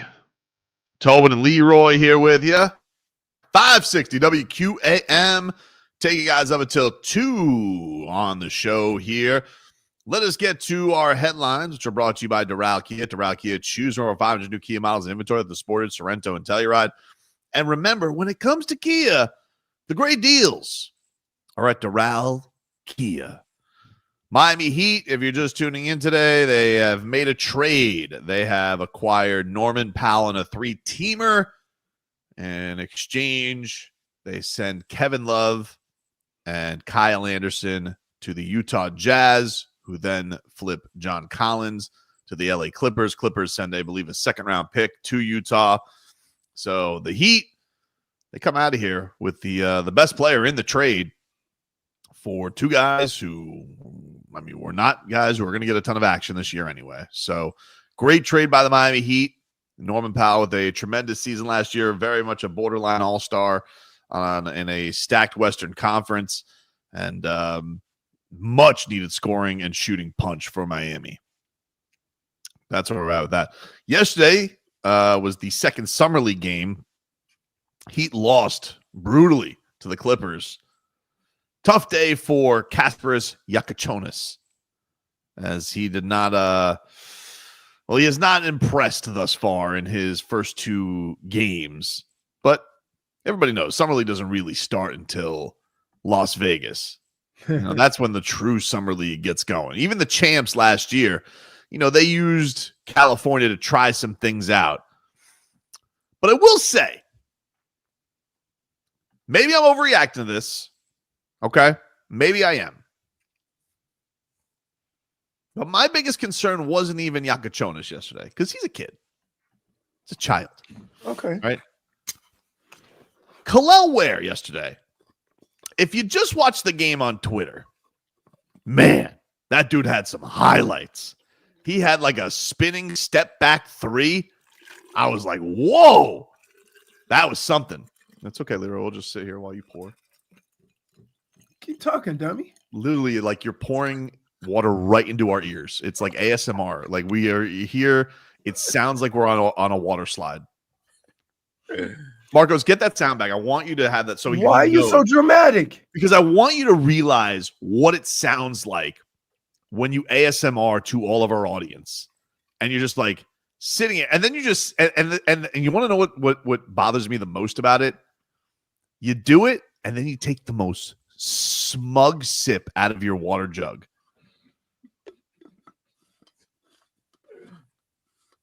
But do you realize what you're doing? We've told you time after time. I mean, that's why I don't no. ice.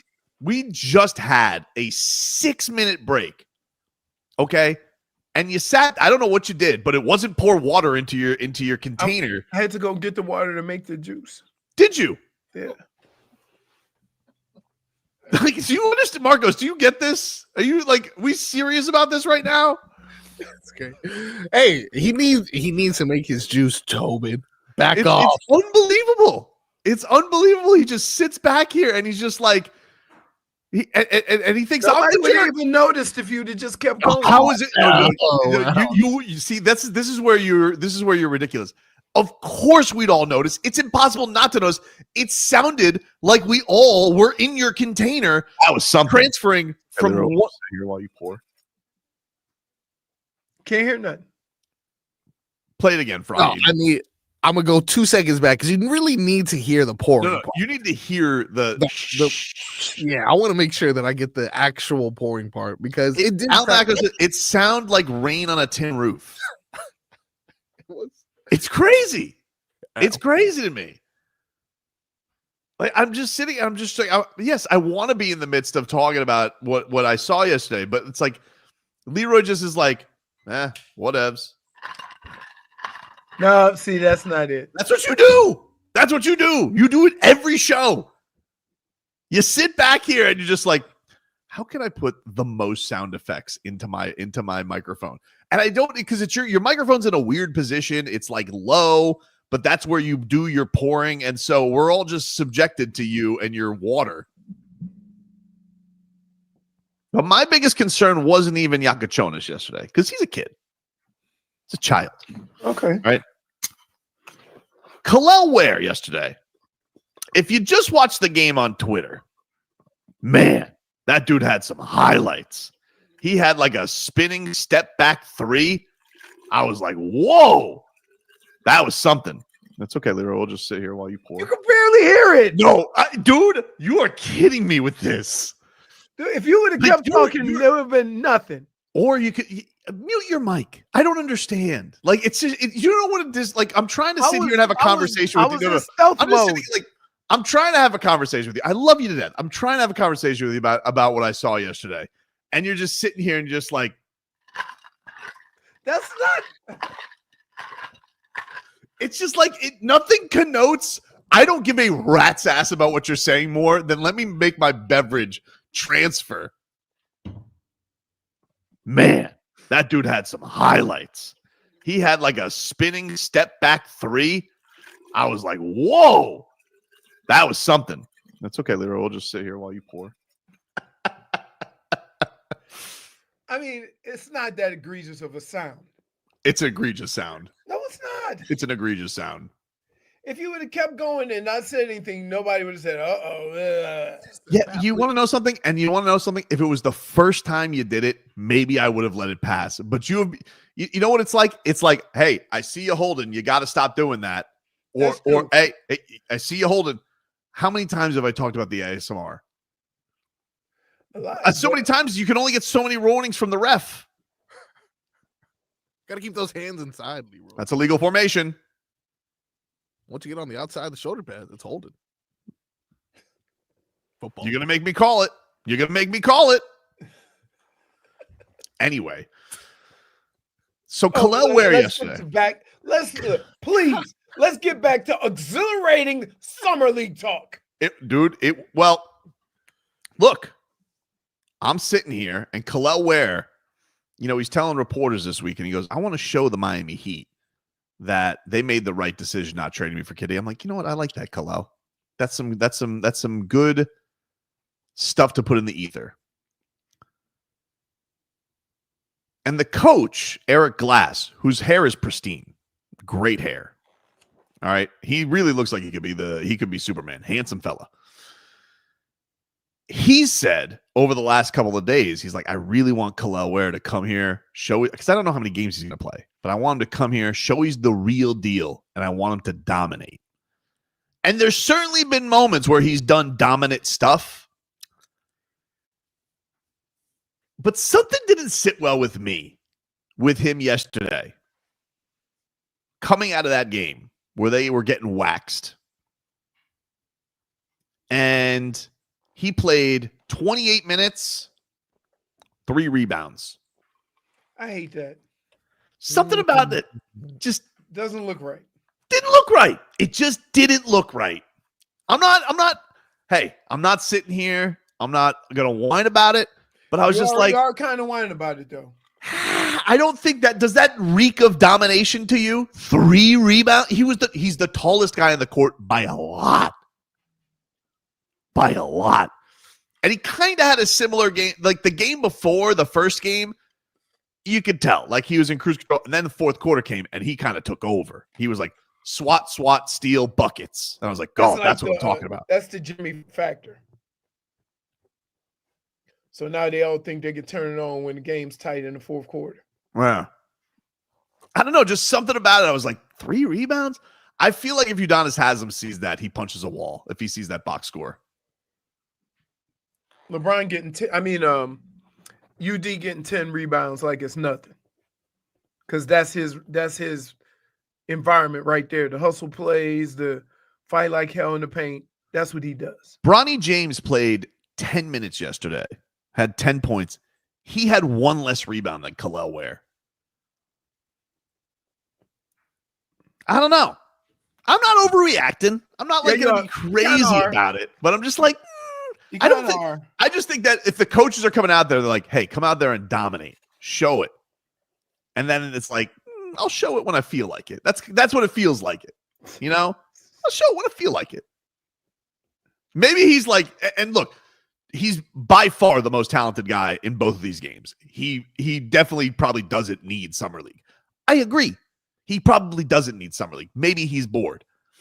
But you are there. Like, if you're there, can we kind of just, if I'm being unreasonable, let me know. But I don't know. Do you have Coach Glass yesterday, Marcos? Do you have what Coach Glass said after the game?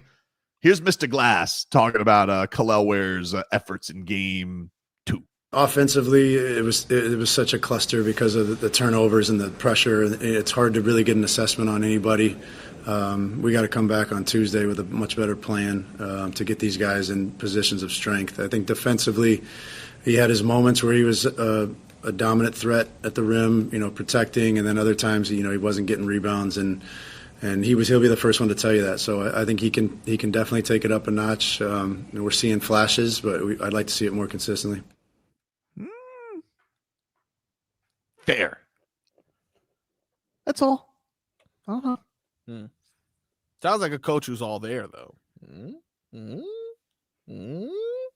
Sounds like he's ready for the assistant role. He is already an assistant. Kick everybody upstairs. What do you mean, dude? I don't like that you do the thumb thing. I don't like where the thumb goes. It's perfect, man. Glass. He seems to get it. Creepy movie. What, Mr. Glass? Yeah. Samuel L. Jackson. Also, I know that's his last name, but it just kind of seems like Tobin was like insulting his durability. But it's literally like if he was introduced to somebody, his name would be Mr. Glass. That's his name. Oh, check out Mr. Glass. Who we picking next on the team, guys? I started the segment saying his hair is pristine and he's handsome. Yes, no, it's not your fault. It's not your fault. It's just unfortunate. But look, I'm the one who's advocating for him to get a role on the bench. You just send everybody upstairs. He already does, though. He's already sitting on the bench, right? Gonzalo says, Tobin went to sleep thinking about that summer league game. No, I didn't lose sleep over it. Stop. Like, let's not get crazy. No, hey, the way you were talking about that game, you got frustrated. You think that I'm the meme where, like, I'm sitting in bed with Mrs. Tobin and she's looking at it and she goes, he's probably thinking about another woman. And I'm thinking to myself, Kel'el Ware only had 3 rebounds in a summer league game. 28 minutes. 28 minutes. 3 that's like not trying to the fullest, because how do 4 rebounds not find you accidentally as the 7'1" guy on a court with a bunch of 6'8" people? How does 4 rebounds not accidentally fall into your lap? That's true. That's it. He did a cool, like, he got a rebound and then he sprinted down the court and, like, he did like this give and go. The guard he gave it to, his name escapes me. I think it was like, I feel bad about it now. What the hell was the guy's name? But anyway, he set him up for a really sick lob. Marcus Williams, I think, is who it was. And he had some sick ass highlights. It really does feel like he's flipping it on whenever he wants. But that's not what they want him to do. They just kind of they're just testing him. Hey, come out here, own these dudes, and then let's get you back home. We don't need you to go to Vegas. But instead, it's kind of like, I'll just coast. And you know me, I love me some Kel'el Ware. I get it, but maybe that's just the speed of a big. Maybe. But makes me nervous about that. When he was coming out, there were, a lot of good things to like about him. There was some accusations of laziness. That motor. He's lazy. Yeah, I don't think he's lazy. He's a professional athlete. He's young. He's doing whatever he does. Yeah, but what big has that ridiculous amount of athleticism? Bam. Well, Bam's a bad example because he makes every big look bad. Because yes, he's. That's literally why everybody's like, no, just play like Bam. This is the thing that people don't realize with Bam, because people are like, oh, Bam, you're so soft. But the thing that Bam does that makes everybody look terrible is he never stops playing hard. He never misses games. Right. And he's playing guys way bigger than him and is playing them very, very well. And so all these guys come in here and they're like, yeah, just play like Bam. And they're like, oh, what? That's what you want me to do? Like, it's not, but I'm not even asking him to play like Bam. I'm just asking for 5 rebounds in 28 minutes. Could I get 5? Can I get 5 rebounds? He should be flirting with a double-double by then. That's what I'm saying. And so I don't think it's a talent thing. I kind of just feel like he's like, am I over this summer league thing? Like, do I really need this? And he probably doesn't. But I think they're kind of just like, hey, go out there, do your thing, and like crush these dudes. But to be fair, what Glass said, like, hey, that offense was, whew, those guys were getting turned over by the Lakers yesterday. Oof. Is that enough summer league talk for today? Yes. It was enough summer league talk. For California summer league talk. Can I talk about the next game when it comes up? Yeah. Also, not a true loss. Didn't have Pella, didn't have Keyshawn, you know. I mean, it's California. Didn't play Vlad Golden. What? You didn't play? Why didn't? Played, no, I don't know why he got the second day off. That's a little strange. We played somebody named Dane Danger. Oh, yeah. I remember him. Dane Danger. Yeah. I just like his name. I thought they would like the call. That's good. Take a break. More to come here on the show. We're back after this.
All right, welcome back, everybody. Tobin and Leroy here with you, 560 WQAM. Take you guys up until 2 here on the program. Miami Heat making a deal today. They get Norman Powell from the Clippers, 3-teamer. Kevin Love, he's still posting on social media. He's going through it right now. He's going through it at the moment. Yeah, okay. He's going through the list of options that can get him to LA. This guy's going to be a Laker. It like Lakers or Knicks, right? Like that's where he's going. He's going to be in a big city. It's Lakers or retire for him. Because I think at this point in his career, he wants to do something that he enjoys to do. Even if he's going to be tweeting off, on the bench, he's not going to want to go to Thibodeau 0.2 or Thibodeau 2.0 in New York and potentially have to like run and stuff. He just kind of wants. You don't think Eric Spoelstra had him trying to run? No, I don't. I don't think so. I think he's kind of just like, yeah, You know what? When I bought into the fact that I was a third down and short yardage back, my training took a hit. Did it? Yeah, for sure. When I got to that 3rd and 37, I'm like, damn, flashback.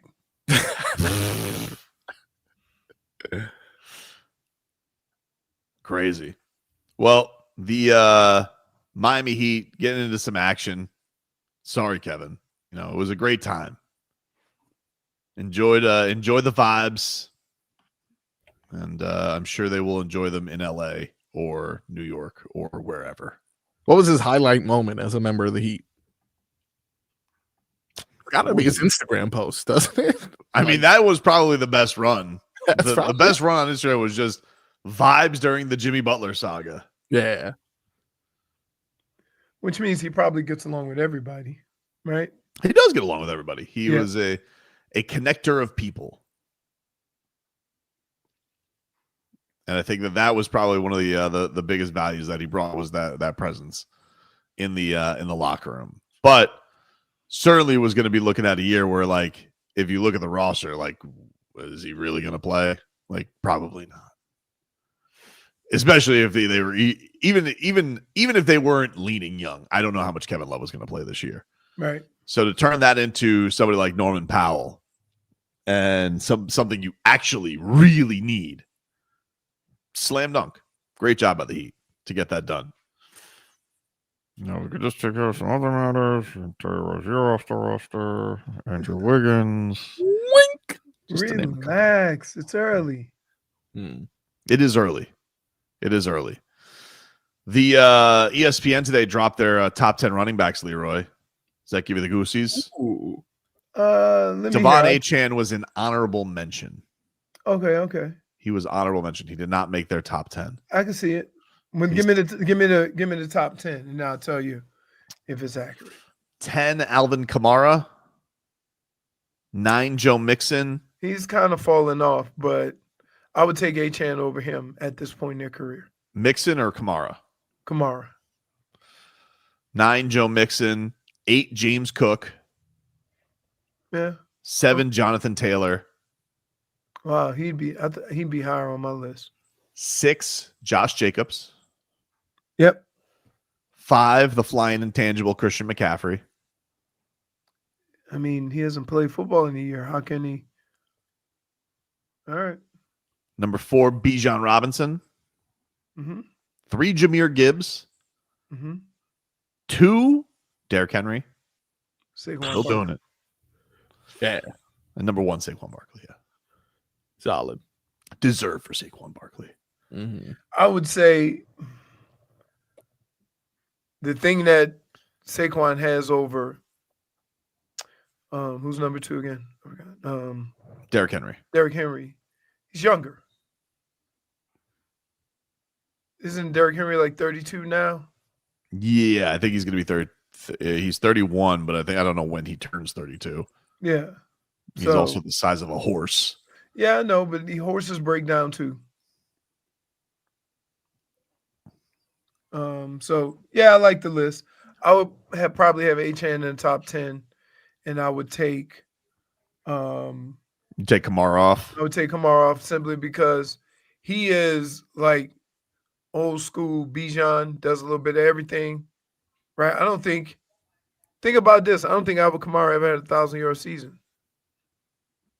Rushing? Yeah. He is not. Yeah. So, like, to make him the 10th, I think you get more value out of having Achane.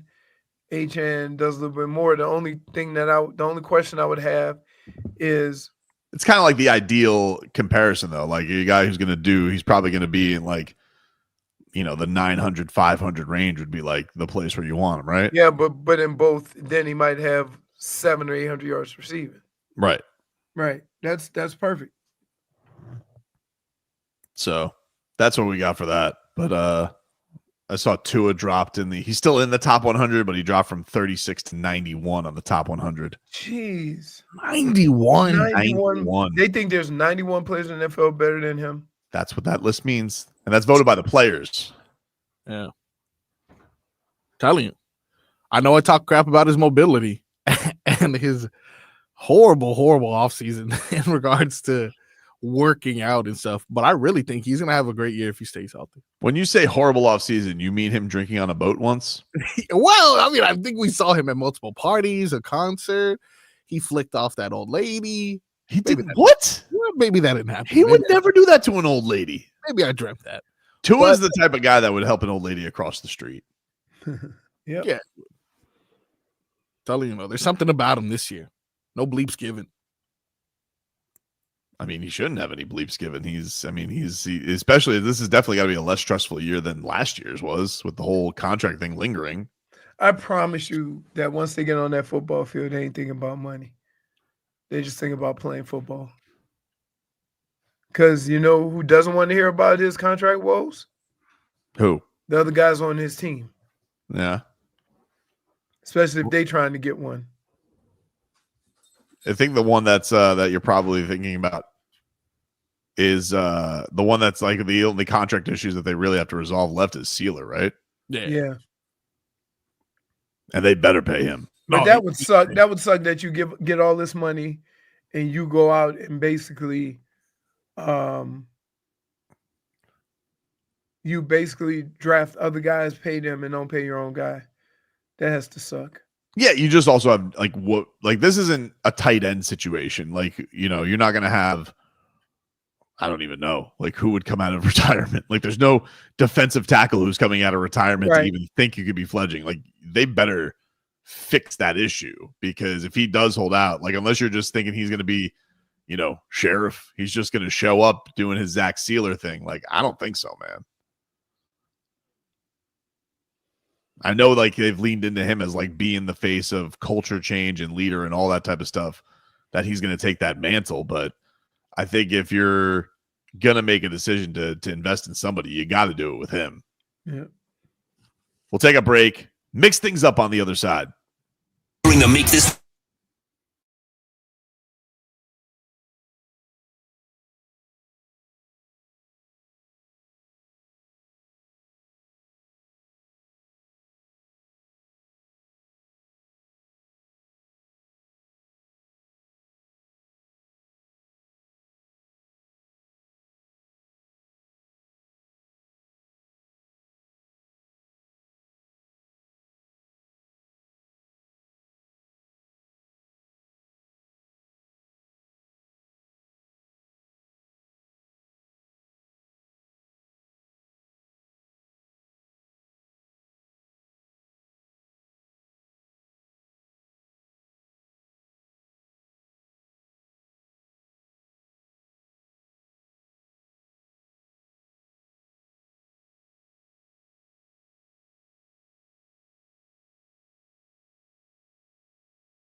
Paging Dr. Beat.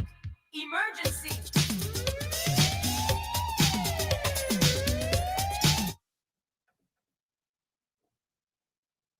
Hi, welcome back, everybody. Tobin and Leroy here with you. 560 WQAM. Oh, hello, Jennifer.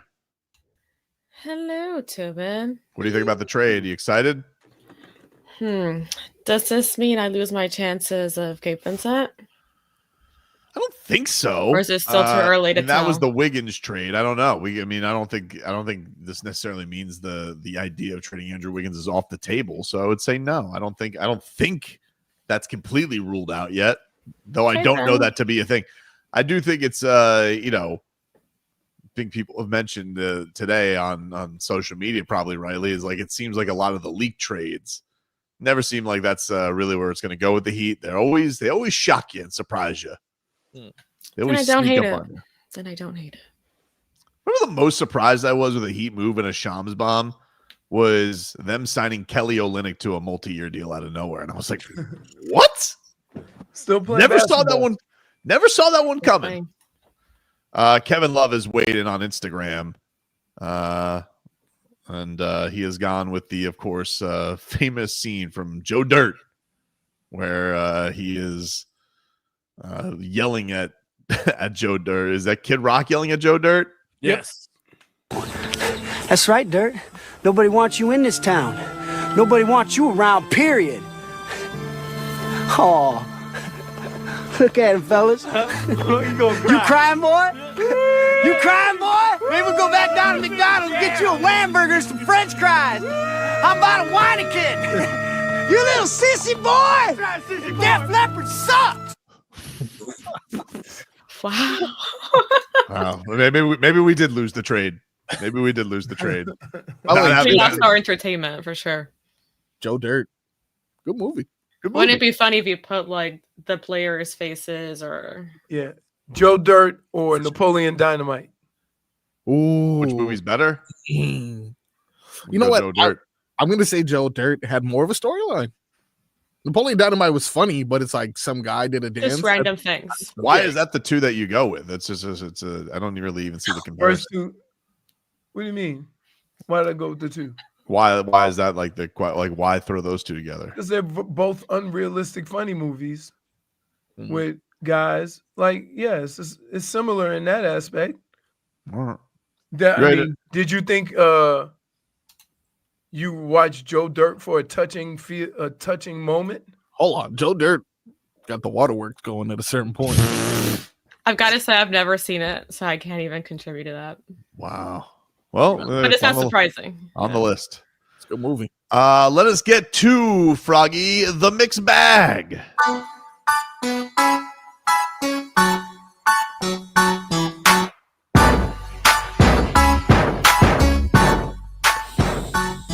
What do we got today, Marcos? Righty then. Let us begin with the news that is sweeping the nation. Everyone is talking about this. I'm sure you guys had your own conversation about it this weekend. McDonald's introducing the Spicy Egg McMuffin. What? Mm-hmm. A spicy breakfast? A spicy. That's a gamble. So is it sauce or the sausage is spicy? So it launches tomorrow, and it's featuring spicy pepper sauce. So it's going to have a spicy sausage and a little bit of sauce on it. I'm out. What? I don't need that much rumbling that early. That early in the morning. That's fair. That's a lunchtime problem. I ate a hot sausage this morning. Nothing. Wait. Oh, you're not talking about like the one that comes in the jar, right? No, that's disgusting. No, it's gross. Sorry, just me. I don't touch nothing that's dipped in formaldehyde. Good though. Had a pickled egg the other day. Solid. So good. Oof. Disgusting. What else you got in the mixed bag? Let's check in on our favorite Canes quarterback. That Carson is Beck Ward. or Cam Ward? Cam Ward, our favorite. Oh. I haven't seen Carson Beck throw a ball, just a bunch of weird texts. But Cam Ward currently in a QB battle with Mr. Mayo himself, Will Levis. This is what. It's not a battle to me either, but this is how it's going. If you're a ball player, if you love this game, then Will's just not going to sit over here and say, "Oh, we drafted him. Go ahead, take it." And Cam's not going to expect it to be just given to him. And throughout the spring, I think that's the one thing that all the coaches and players on the team have seen. Like both of them taking the challenge of like trying to really earn the spot and really fight for the spot, and it just made them better. You can see the improvements from Will, and you can see the sharpness of Cam. And Cam's taking a lot more of a leadership understanding of taking accountability. The team goes as the quarterback goes. So, in that regard, setting the tone. And, I told the reporter when I was in Tennessee during OTAs, Jeff being Jeff, he's not going to let the rookie just walk on the field without, letting him know what's up. And Cam didn't back down to that. He actually headbutted Jeff to let him know, yeah, I'm here. Like, I'm not a regular quarterback that's just going to, sit behind the O-line and the big guys. Like, if you want to, he's there. So, that gets you fired up. You got a guy back there who's doing stuff like that. So, and especially just all the quarterbacks back there really elevating themselves and level of play. That was J.C. Latham, offensive lineman for the Titans. How do you feel hearing your starting quarterback headbutt the starting star defensive lineman in practice? Me personally, that's tough. That's tough. I mean, all right. Come on, Leroy. He headbutted Jeffrey Simmons. Like, we knew a guy that headbutted before every game and drew blood. Yeah, if he does that makes him the toughest quarterback. Come on, exactly. Quarterbacks don't do that, Leroy. Quarterbacks are like, God forbid our quarterback headbutted Zach Sealer. I don't even want to know what happened to him. All I know is Will Levis sucks, and that one thing I've realized is I've never been so upset for somebody to get hurt in a game, because when Mason Rudolph came in, I thought this is probably going to go better for the Titans than if they started Will Levis. Yeah. And it did. It did. Got time for more? Ruiner of the Dolphins window. No. Well, you lose to the Titans. That's on you, buddy. It's totally fair. But especially lose to the Titans and blow a lead on Monday Night Football. Oof. Yeah. What else you got? Got a little bit of baseball for you guys. Okay. Baseball. Do you know who is in the 3,000 strikeout club? Everybody? No. There's only, I want to say, wait. 20 guys, right? 20 guys. Yeah. I know that I know who recently got in. I don't want to step on your thing. I appreciate that. Randy Johnson, Steve Carlton, CC Sabathia, and the pitcher who Tobin is probably referring to, Clayton Kershaw, are the only 4 left-handed pitchers in that club. Clayton Kershaw, the old 3,000. About time he got there. Yeah, here's the call. Kershaw. Strike 3. Open up the velvet rope and let him in. Clayton Kershaw is now the 20th member of the 3,000 strikeout club, a list so exclusive we may never see a moment like this again. Well, he's right about that. Nobody's allowed to pitch like that anymore. Yeah. Like what? Pitch innings? Oh, yeah. There's certain guys, though, that just, like, they don't lather up till the 3rd or 4th inning. I don't know. I don't know if there's anybody going to do that, the wins anymore. I think a lot of those pitching records are going to be pretty sacred for a long time now, because of the way just they go about it now with when they take guys out, all that stuff. But congratulations, one of the legends for sure. One of only 3 pitchers in the club to obtain the feat while staying with one team. Wow. Who were the others? Stay with one team? Yeah, that was Oyster Burns and I shouldn't have asked you. Walter Johnson and Bob Gibson. All right. Anywho, let's switch things on over in the mixed bag. Did you guys get a chance to watch the GOAT return to action on Friday. You know, I did not because I don't care about the hot dog eating contest. Okay. Wow. I actively avoid that. Yeah, actively avoid it. Wow. Okay. So I was too busy watching koalas. Yeah, that's fair. I quit watching it when they call these men and women athletes. It was an athletic feat, though. I mean, Joey Chestnut wolfed down 70 and a half hot dogs. Not bad for taking a year off. Not bad.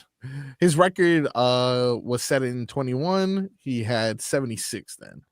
But he beat second place by 24 hot dogs. It's amazing that nobody has really caught up to him, though, right? Like, you think about, I'll give Joey Chestnut this. You know, we see in every sport, it feels like, you know, somebody's coming along. And so you're talking about 17 years. A young kid could say, I want to be the next Joey Chestnut. And nobody's within even 25 of him. Yeah. It just shows you his greatness. I mean, there is only one Joey Chestnut. 17th title. Wow. Anybody been more dominant in their quote unquote sport than this? I don't guy? think so. No. I think that as far as hot dog eating is concerned, you know, I know that Kobayashi left under, you know, some scrupulous terms because he wanted to get money from other people, but even they've had head to head. So I think Joey Chestnut is the undeniable GOAT. What about in eating for sure. How would you compare his success in competitive eating to Serena's success in tennis? I would say I'm more impressed by Serena Williams because I'll actually watch tennis. Why would you even ask that? Hot dog eating. What? Obviously, it's more impressive, but like in regards to dominance, Serena, pretty good. Long story short. Yeah, but Serena wasn't always number one. She had to go against other great hockey players. Nobody's rivaled this guy. I mean, that's true. That's true. And it's not, well, except for Kobayashi, and then they got him out of there real quick.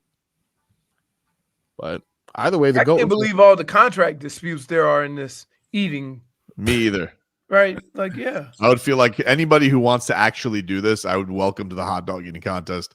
To ban anybody, be like, we're not going to let you do that if you eat in other competitions. Like, does anybody really know? I know Major League Eating is a thing. I know they probably like put it on Spike TV for a couple of years. When's the last time anybody's even watched anything from Major League Eating that's not the hot dog eating contest? Like, who cares if there's a contract dispute? Jennifer did. Even the PGA realized. Didn't you say you watched it? Watched what? No, he purposely avoids it. Oh no! Why would I do that? Yeah, it's gross. No, there's other aspects to it. Yeah, he's got the hot dog stuff down, but you know they got like drink an entire thing of lemonade and stuff like that. I believe the viral clip going around this year wasn't even Joey Chestnut winning or doing anything with hot dogs. It was some guy throwing up his entire life at the lemonade. God. That was gross, dude. After a certain point, I believe the guy who was next to him, Badlands, Chugs, just kind of like motioned him to like, can you leave? If you're just gonna continue to vomit in front of this crowd. Yeah, like, I know. Listen, I know our guys after us, Hockman and Crowd. I know they're friends of the Major League Eating. That's their, and we're happy to let them have that window. Like, you guys go right ahead, because I can't. Like, we tried doing a chugging contest once. Leroy cheated. You did. You cheated. Leroy, sir. Yeah, but like, to even like, you know what I don't even like about the hot dog eating contest? What? I don't like that there's a method to eating the hot dog. Dunking? Yeah. Oh, the dunking. Nobody eats hot dogs like that. So it's stupid to me. Like you should eat the bread as it is, no soaking the bread. And it should be eat hot dogs like a normal person eats hot dogs. And then we see how many hot dogs you can eat. Yeah. Like, to do it with this, soaking the buns, putting them down your throat like a pelican. Like, what are we doing? Yeah. Oh no! Oh my God! I don't know if I want to watch this. Weak. I don't know if I want to watch this.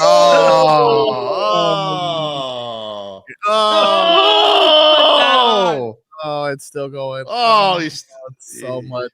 Well, it's a lot of acid, you know. After a while, he's like, "Hey, can you?" It's still literally. Why would that even be allowed? I'm begging you to take that off. Lemonade? I just want to say this for him. No. That's it. I don't want to see anymore. Wait, his big ass body is like. Of course, you're gonna go ahead and shame him. His stomach is looking at him like, not today. Oh man, not good. Hey, he That's started throwing up, and the disturbing. girl next to him said, "Forget that." She put down her juice. I am done. Look, go back.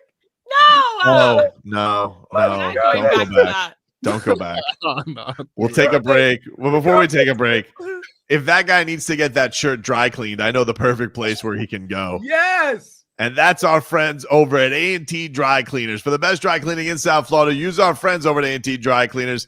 The owners are, that's our guy. You guys can call or text him anytime at 954-610-9383. That's 954-610-9383, Leroy. They've been around 40 years. It's family owned.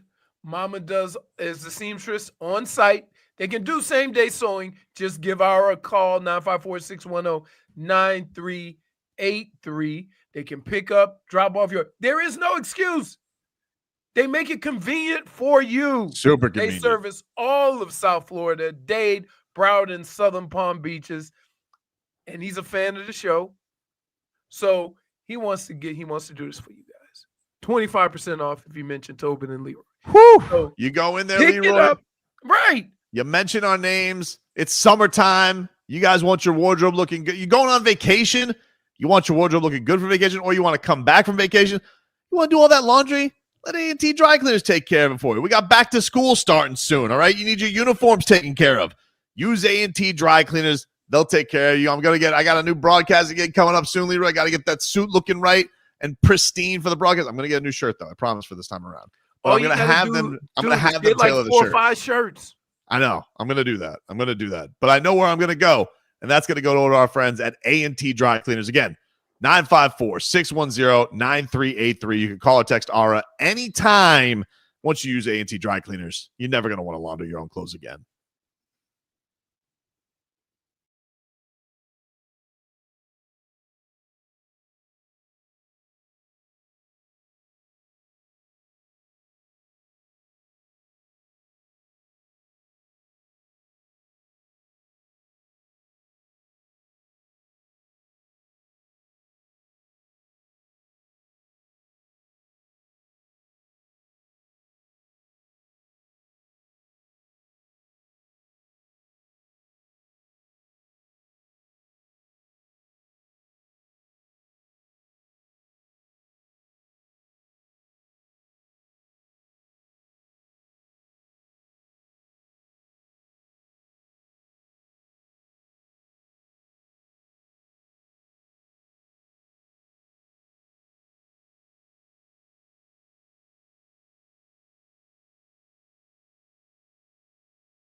All right, welcome back, everybody. Tobin and Leroy here with you, 560 WQAM. Back with you here on a Monday after a fantastic holiday weekend. Let's get to our headlines here in the final hour, brought to you by Derails Kia. At Derails Kia, choose over 500 new Kia models in inventory, the Sportage, Sorento, and Telluride. Remember, when it comes to Kia, the great deals are at Derails Kia. The Florida Panthers officially getting their names engraved on the cup this weekend, so that means it's going to be back in the hands of Papa real soon, and the Cats can have their summer with the cup, doing whatever they please, Leroy, with back-to-back years named engraved. Yep, they've had this puppy now for gonna be 2 years. Looking forward to seeing what shenanigans this summer will entail. I think everybody's had a nice little. It feels. Well, did Sam Bennett get married this weekend? I think he got married this weekend. I feel like I saw that all over social media. Who do you feel like behaves the worst at a wedding, and why is it Jonah Gadjevich? So maybe possible. Sorry. Oh, whoa. So I believe, the fourth line is a very interesting breed of people. Yes. So I was watching a video, and they were all wondering who they would trust the least with the Stanley Cup. Everyone in the Panthers basically said AJ Greer. Yeah, I can see that. Yeah, so, arm sleeve tattoo and just AJ Greerness. Yes, which is why I want to find out why Norman Powell follows him. I honestly don't see why it's so weird. Like I said, it is weird. I mean, it's not weird. He was it's just probably an watching odd the cup, and he probably really enjoyed how he was playing. So I was thinking. I tried to think who would I follow. Who would I followed in baseball? There's two guys that, I would, Kenny Lofton. Yep. And y'all don't know this guy, Ronald Maroney. He was second or a shortstop at my high school, and he went through the ranks. He's now I think he's a scout or something now. But those are probably the only two guys. So guys you have connections with. Yeah, to some extent. Did the Bennetts? I'm reading this, but did they come out to the Panthers goal song? I think they did. That is trustworthy. You want to know why? Because the Bennett's about to hear that for the next 8 years, dude.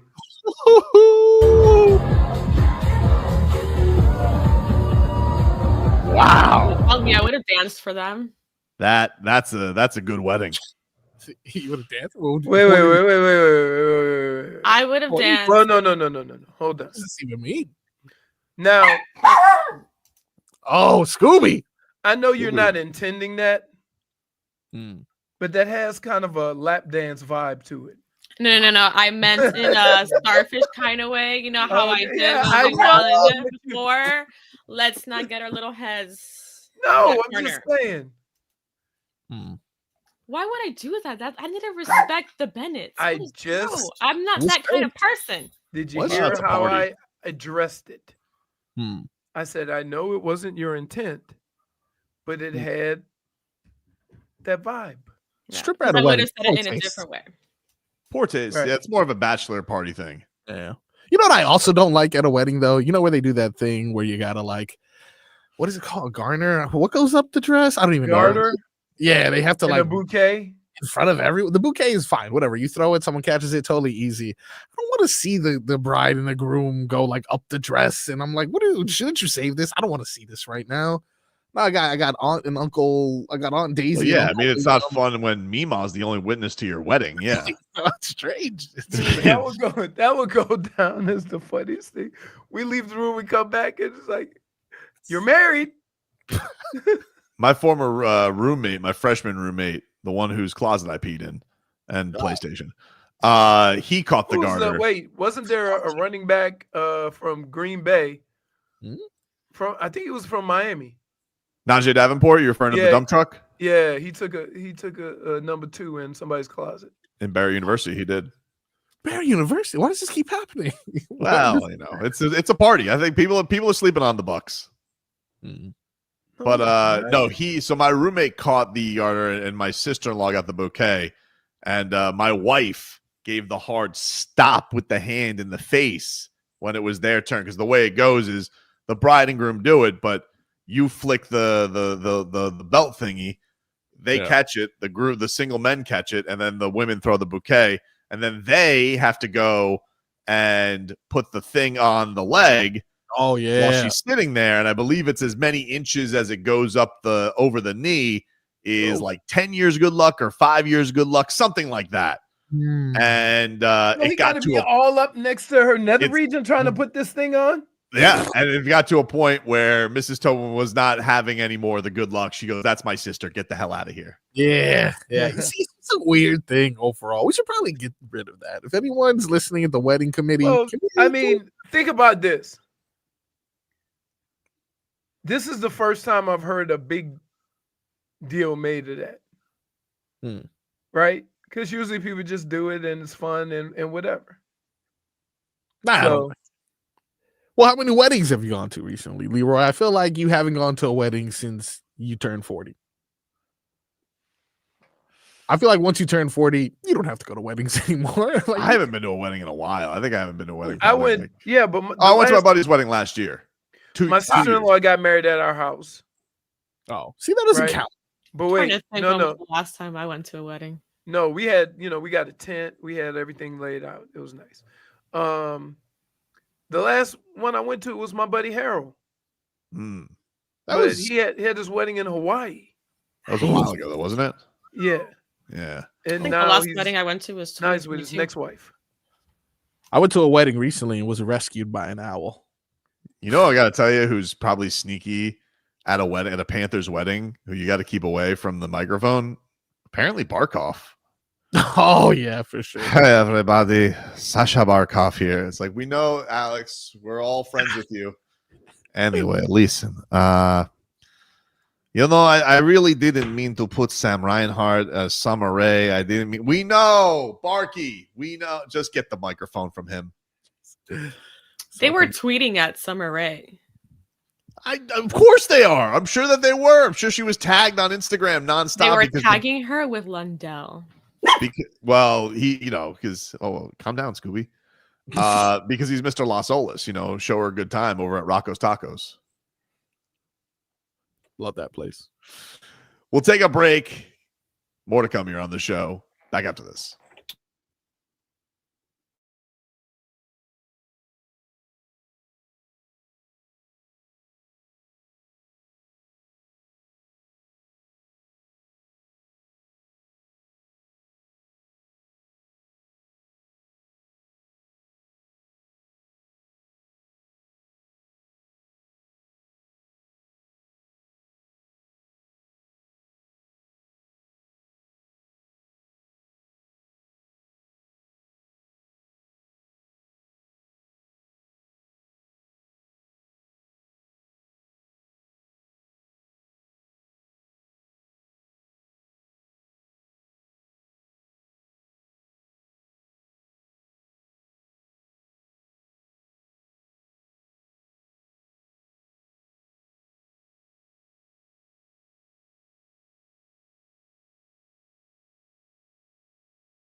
Yeah. You feel it, baby? I thought for a second you were going to go with, I got the power. Oh. I thought that's what we were going with. Yeah. They also did the theme for Teenage Ninja Mutant Turtles. Oh. You know all the movie soundtracks. Yeah. Very oddly. That's weird. See, him following AJ Greer is not weird. This, it's a little It's a little strange. It's a little strange. I don't understand. It definitely popped out. I'm like, oh, that makes sense. That makes sense. AJ Greer. I'm sure there's a great story behind it. But see, the thing that I think is you think that he watched the Panthers this postseason and was like, where is he from? San Diego. Oh, wow. Okay. That's why I'm like, they must have crossed at some point when he was a Raptor. Also, there's so many other performances. Like I could see Sam. Did Greer play in Toronto? He's from Toronto. No, he didn't play, but he's from Canada. He played in Calgary. I don't know. I'm gonna ask him. Let me call Norman. Third question. I'm telling you. Normie. I got the power. So how about yesterday on Love Island? They gave somebody the old boot yesterday. Old Sierra got canceled, and they gave her the heave ho. This has become a new thing with Love Island. They'll just cancel a member, and they'll just be like, they'll go to the Irish narrator, and it'll just be like, Sierra left the villa for personal reasons. Anywho, next scene. I'm like, wait, what? That was so awkward. This wasn't like episode 2 because they canceled the other girl for racial slurs, but that was episode 2. Nobody knew who she was. Where they're like, we sent her ass packing. Anyway, back onto the challenge. I mean, Sierra had been there all season long, Leroy, and they were just like, anywho, Nick's single now. Apparently, people were hearing her in the background just yelling during breakfast time. Oh, yeah? That's what I keep saying. People that they heard her yelling in the background. That's great. They just took her ass and just said, hey, see ya. You're out of here, Sierra. But I feel like you got to have like a sit-down confessional or something like that. You can't pull that move 30 episodes into the season and just be like, anywho, we're moving on. It'd be crazy. Imagine like watching on a little bit too quick. Well, that's another thing. People are like, is this by design? Because they didn't want her to win because her and Nick were one of the strongest couples, and people like her and Alandria together, even though, they kind of had like their little side thing when they were fake eliminated from the island, from Casa Amor and the villa. So did this test better? And so this is going to go over better with fans. I don't know. But what I do know is you got to give us a little more for somebody who's that, even if she is canceled for using. And by the way, stop going on Love Island if you use slurs in the past. Or producers, research your contestants better. How do the people on Instagram find this in 15 seconds and you can't? Well, look, to be fair, maybe a couple dates else out there with a little too much time on their hand, for being honest. Love Island would be only so. Oh, no, let me tell you something. Love Island would only be so lucky to have Dade South on their research staff. Like that man should be that man should be raking in the cash doing that. Where he's like, too much. You're off Love Island. But you can't just come in here and just be like, well, we just sent her packing. Personal reasons. Hi. Anyway, moving on to the challenge. You can't do that. I mean, there's certain things that you say that are on the slip of the tongue, right? Like you got to go to it. You got to go to that place to be able to say certain things. And so when you use, racial slurs in any way, you can tell if they're a professional or not. Yep. You know what I mean? And so I think that's one of the things that, like, it's a game and it's that, but you kind of have to, there's a lot of different nationalities there. You kind of got to respect it. You gotta play it cool. But anyway, Alandria and Nick are now together, and then you got Amaya and Brian together. That seems like the top 2 right now. I don't think Ace and Shelley got the goods to get this over the finish line. It is the final week, and so we got the families meeting this week. We're gonna have 3 of them eliminated, probably by maybe tonight. I think that maybe they'll. It's the final week. Yeah, I think it is. I think it's the final week. Thank God. How many couples are left? How many people are left? 6 couples. So they'll slice it in half. They'll get rid of 3 of them. They'll bring it down to the final 3, and then finale will be on Sunday, I believe. So once you get to like, at what number are you just okay? You're with who you're with, or do they still do games to? They usually have a movie night. That's usually a big thing. But the thing is, the only thing that was juicy on movie night was going to be Nick kissing Alandria. And now Sierra's kicked to the curb. I don't really know what you could play on movie night that would get anybody excited. Mm. You know, so it's almost a useless operation right now because they kind of replaced movie night by confessional night. They had not done the confessional game where they just write the anonymous letters and everybody owned up to it. That actually turned out to be better than some movie nights. Fireworks. That was intense.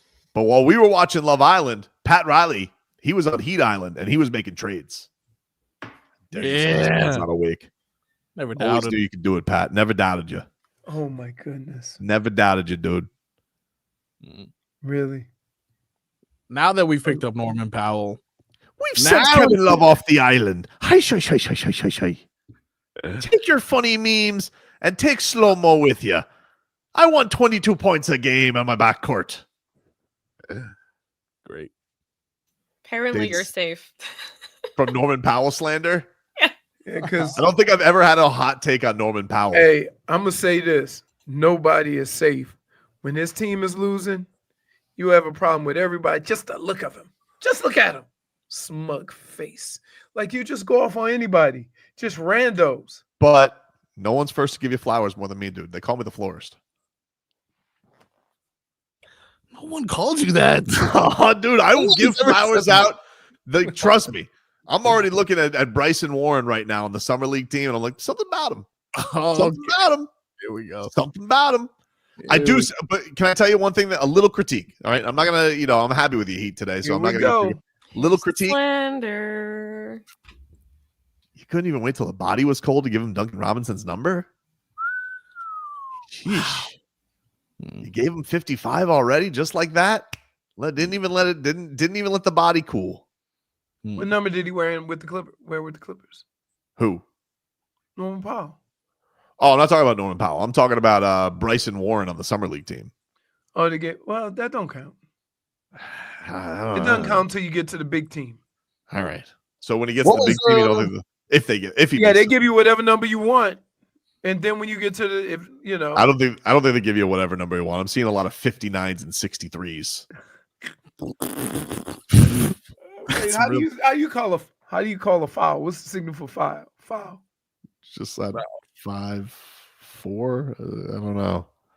Oh, can I tell you something, dude? Let me tell you something right now. Wait a minute, you answered it with a dumbass answer, and then you want to keep moving? Can I just tell you something? These officials, I know it's Summer League for them too, and a lot of them are trainees, like they're learning the review system. Enough of this already.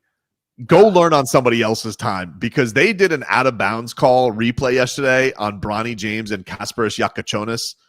Bronny very clearly was able to deflect it off Jakučionis. I saw it. It took me 3 seconds. They sat there, Leroy, for 9 minutes trying to figure out whose ball is it. It's the second quarter of Summer League. Who cares whose ball it is?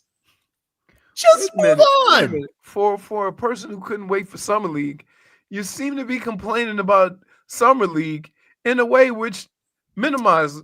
But one of the things I like about the Summer League, the one thing I like about Summer League is it's supposed to move, baby. 10-minute quarters, no halftime. Summer League, you get like no foul outs, right? Oh, I think you get 10. Somebody had 9 on the Spurs the other day. Is he playing basketball or he in a jiu-jitsu match? I don't know. But I'm telling you. Tobin, if you were announcing that, you go, man, he is really touching him up. 9 fouls? Bryson Warren played with Ware in high school? I didn't know that, Prez 561 with the chat. He threw a sick lob to him. He's been playing really well. Probably like the best non-highlight guy that you're like going into the Summer League talking about, besides Ware, Keyshawn, Pella, and Kaz. Like, I think he's probably like the guy who's played the best. They had some intangible shoot a lot of threes the first game, but he was terrible the last game. I love Summer League. I think you read into it too much. That's totally fair. Okay. But they got to do something about these officials. Then the Summer League started off the first game. They couldn't get the scoreboard fixed for 9 minutes. It's like, who cares what the score is? It's Summer League. Yeah, but wait a minute. You were the first person to come in here when the Heat won the Summer League championship. That mattered. Well, it's the same Summer League. But, just more in a timely fashion. Can we get this going? Let's keep it humming along, baby. I would say this. They use this as a training tool for the refs and the people that are reviewing the plays. You know why? Because they don't care about Summer League either. I would like by game, if the fellow Heat Summer Leaguers have to start voting off their players, be like, this is really tough. But unfortunately, Dane Danger, we're sending you home. Wow. Does the audience get to vote too? Yeah, you get to vote for your favorite Heat player, of course. Wow, that'd be good. On the Heat app. Heat Summer League Love Island. Wow. Heat Summer Island? Heat Summer Island. There's something there. You don't have to make everything a pun. No, it's something there, dude. Make it an alliteration. We're there, dude. I got the power. No. Take a break. That was quick thinking. I actually kind of like it. Aha!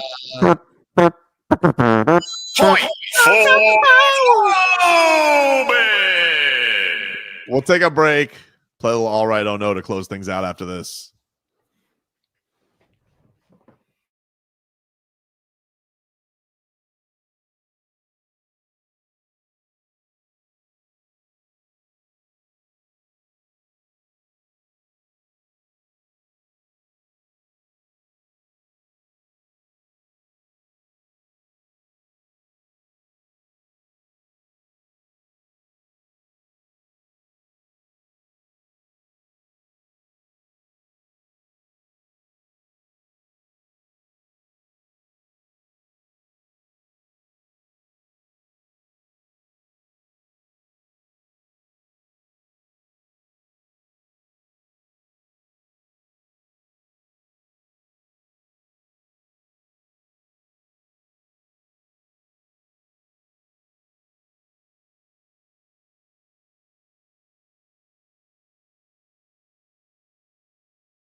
All right, welcome back, everybody. It's Tobin and Leroy here with you, 560 WQAM.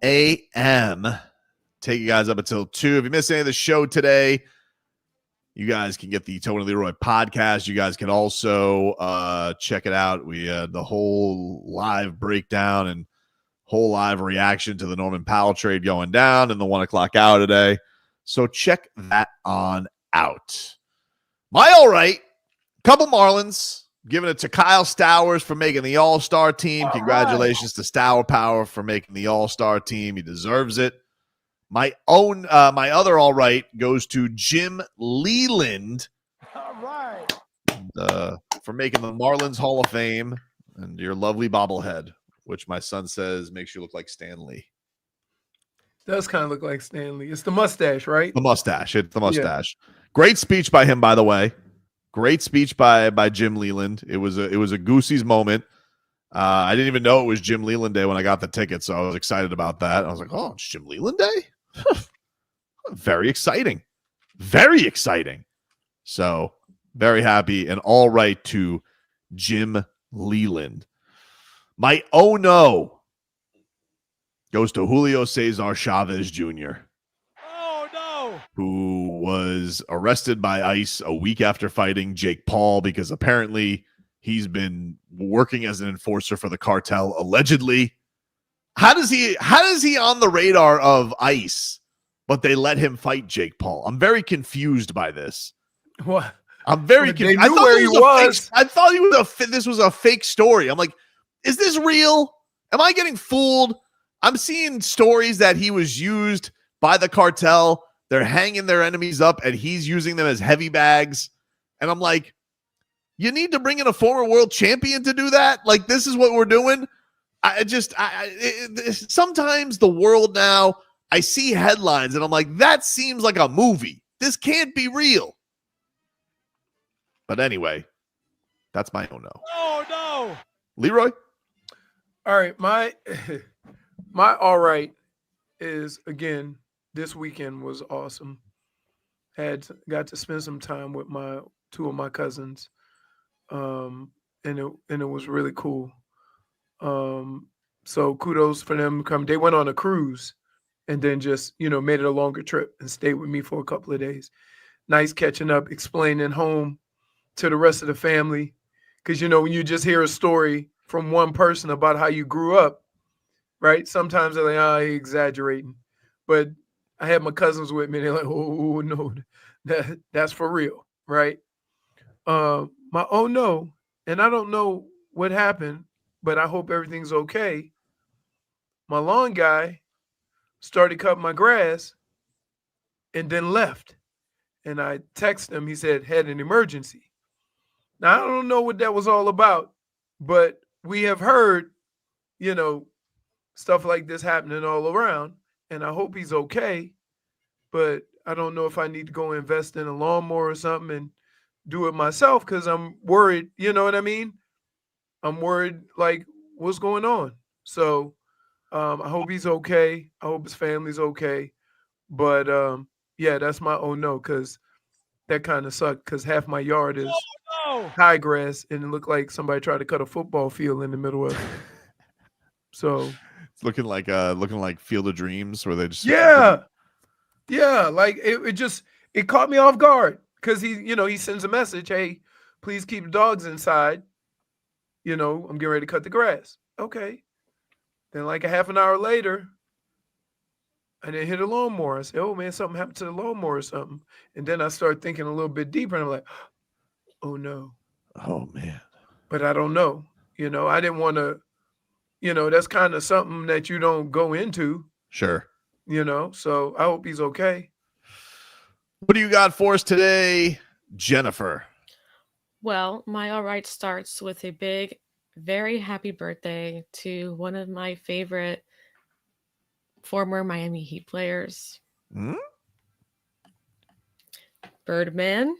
All right. Wow. He turns Birdman's birthday? 47 today. How about that? Still looking greater than ever. You go, boy. Where is he? Whoa, now, isn't he? Yeah. I mean, from the last time we saw him, he's very private. Very much off the grid. Does he think Very he's much. like, where the hell do you think he is? Wasn't he in the big three? He was. time He was ago. like in the first couple of seasons. He was in the Yeah. big three. Okay. Yeah, we had him on. We had him on when he was in the big three. I wouldn't go watch him. But he's I don't know what he's doing now. So happy birthday to Birdman. Happy birthday to Birdman. Also, my all right goes to karaoke rooms. Oh my God, they did karaoke on Friday. I Did did they? karaoke on Thursday night. It was That was terrible. great. I had to go outside and tell them, "Hey, too much. Why? Y'all Nah. can't sing." Now you got a new song you can do. I got the power. I'm sorry. I just think it's good. I didn't I'm think going to do that parody song, but it's only going to be that line. Like I was thinking, what are the other lyrics to that? I don't think there are any other lyrics. I don't even know. I was like, I don't know. I think that's it. I think it goes, yeah. And then they said, "It's getting kind of hectic." Okay. It's good.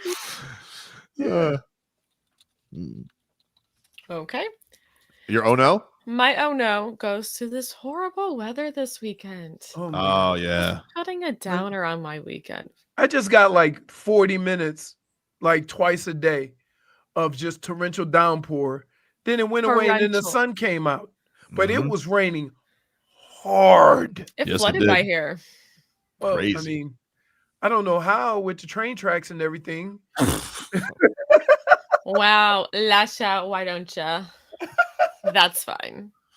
I also give another oh no to Tobin for posting birds on his Instagram video. Knowing You- very well people were gonna go after me in his DMs. Okay, fairness, I could have posted it on my just feed, and then you would have had to deal with the comments. So in a way, I protected you. Is it the birds that were on the ship? Did you see the one with the thousands of birds on the cruise? No, I did not. Oh. There was a cruise taken over by birds. Like in one person's room. Oh, That's pretty interesting. wild. So Yeah. like the person had a bunch of wait. So the Yeah. person, they smuggled birds on? No, There's I don't no know way. how the birds got on there. It was like a bunch of birds. Hold on. I'll send it to you. All right. Froggy, what do you got? My all right goes to the GOAT himself, Ooh. the man, the myth, the legend, Aubrey Graham, baby. What? The boy is back. What did he do Iceman now? is on the way. So this is what, he was very cryptic. He was like, hey, be here at 9 p.m. And it was like, what are you talking about, Mr. Where G? is here? Where is here? Exactly. No one knew what he was talking about. But where What did he ended post up that? being here. So he posted it on his social media. What ended up happening is he did a live stream. People thought it was a music video of him just measuring ice, doing a bunch of things in the ice freezer because he's the Iceman. I don't know if you know that. New album coming out, Iceman. People find out this isn't a video. This is a live stream. He exits the fridge, gets into an ice van, and drives through the streets of Toronto. Even had one of you stupid little Kendrick fans like, oh, me, me, me, me. And when he was confronted, just like the rest of you Kendrick fans, he folded. New song out, by the way. What Did I Miss? In which, you're going to like this, Tobin. This one's for you. What? It's a little pot shot to LeBron James. Did he now? Well, No, Tobin's a changed man. what did he say? Look, and obviously I got to keep it clean for radio, but he says, I saw bro in the pop out with them, but he's been bleep riding gang since headlines. Jeez. AKA, I saw you out there with Kendrick, but you've been on my stage singing my songs. What he said, lyric for lyric. Okay, So- but here's the thing. I don't mean to throw some cold water on you, Froggy. Revenge store. And I don't know if we're going to use the term riding anything. But if anybody was riding on the bandwagon express, did Drake not get rejected from going into the Miami Heat locker room after winning a championship? Oh, no, that was hearsay. I mean, that was kind That of was a tough hearsay. look for old Aubrey. Hearsay. That was hearsay. I am? Let me in and celebrate with the Heat. I'm like on the team. Prospects. He was First of all, that was Ira Winderman who's spreading that story that didn't actually. It's not Ira Winderman. I think it was ESPN West Palm that had that video. Oh, what do they know? They weren't even there. Look for the They video. literally were there. Oh, I don't think so. I think they got. They literally took the video. It has millions of views. Oh, it's a tough locker room. Hey, You look don't at that know. video, Tobes. All right, let me see. I just sent you. It's on a cruise ship. You song out. You know Drizzy what? Drake. I honestly feel like I've seen this a very long time ago. Yeah. And it will, I think it might be. Oh my God. Wow. That is the stuff of nightmares. That's terrible. Yeesh. Scary. What's your oh no, Froggy? My oh no, unfortunately, goes to the flooding that's currently happening in Texas. My heart goes out to those people. A lot of bad stuff going on. That's so scary. Dude, they said that happened in what, like 45 minutes over 45 minutes, 30 feet of That's water. That went, first of all, the camp was at the bottom of a hill. Yeah. So the valley that they were in filled up in like 30 minutes. That's 40 insane. minutes. Very It's insane. crazy. Prayers go out. It is a rough experience. If you have any family there, obviously my prayers go to them as well. Is that where your family's in Houston, right, Leroy? Not San Antonio? Yeah, they're south and north. One's in Dallas and the other one's in Houston. Yeah, this was like on the outskirts of San Antonio. And supposedly they were so doing that's like more. that's like northwest Texas, San Antonio. What's crazy is like there was a rain thing. Remember what Fonz's car got stuck in? Like it was just like it wasn't even a storm. It was just like It wasn't a named storm or nothing. It just rained a lot and everything flooded up. I had to go get him in my truck, and the water was almost up to my hood. Oh, it's crazy. So we didn't think we were gonna get through it.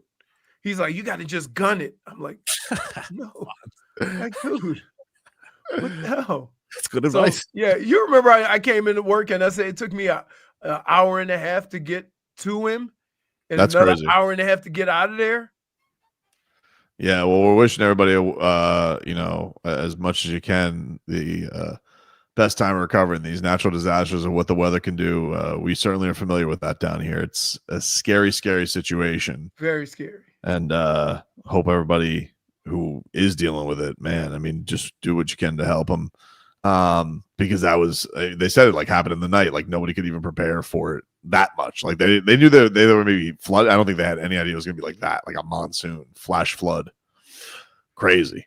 That's our show for today, ladies and gentlemen. Appreciate everybody for tuning into the program. Thanks to all of you who participated in the show with the chat. Everybody, if you missed any of it, you can get us on the Tobin and Leroy podcast, which is available for you on all podcast platforms.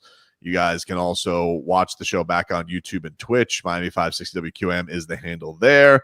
And we will talk to you rascals tomorrow. I mean, it was so beautiful. We'll see. Today, Juneteenth, indoors is a man, that kicked my ass. People are still dropping ass to the Charleston. What is this, Ethel? They've added a trombone. Come and find me, motherfuckers. Midday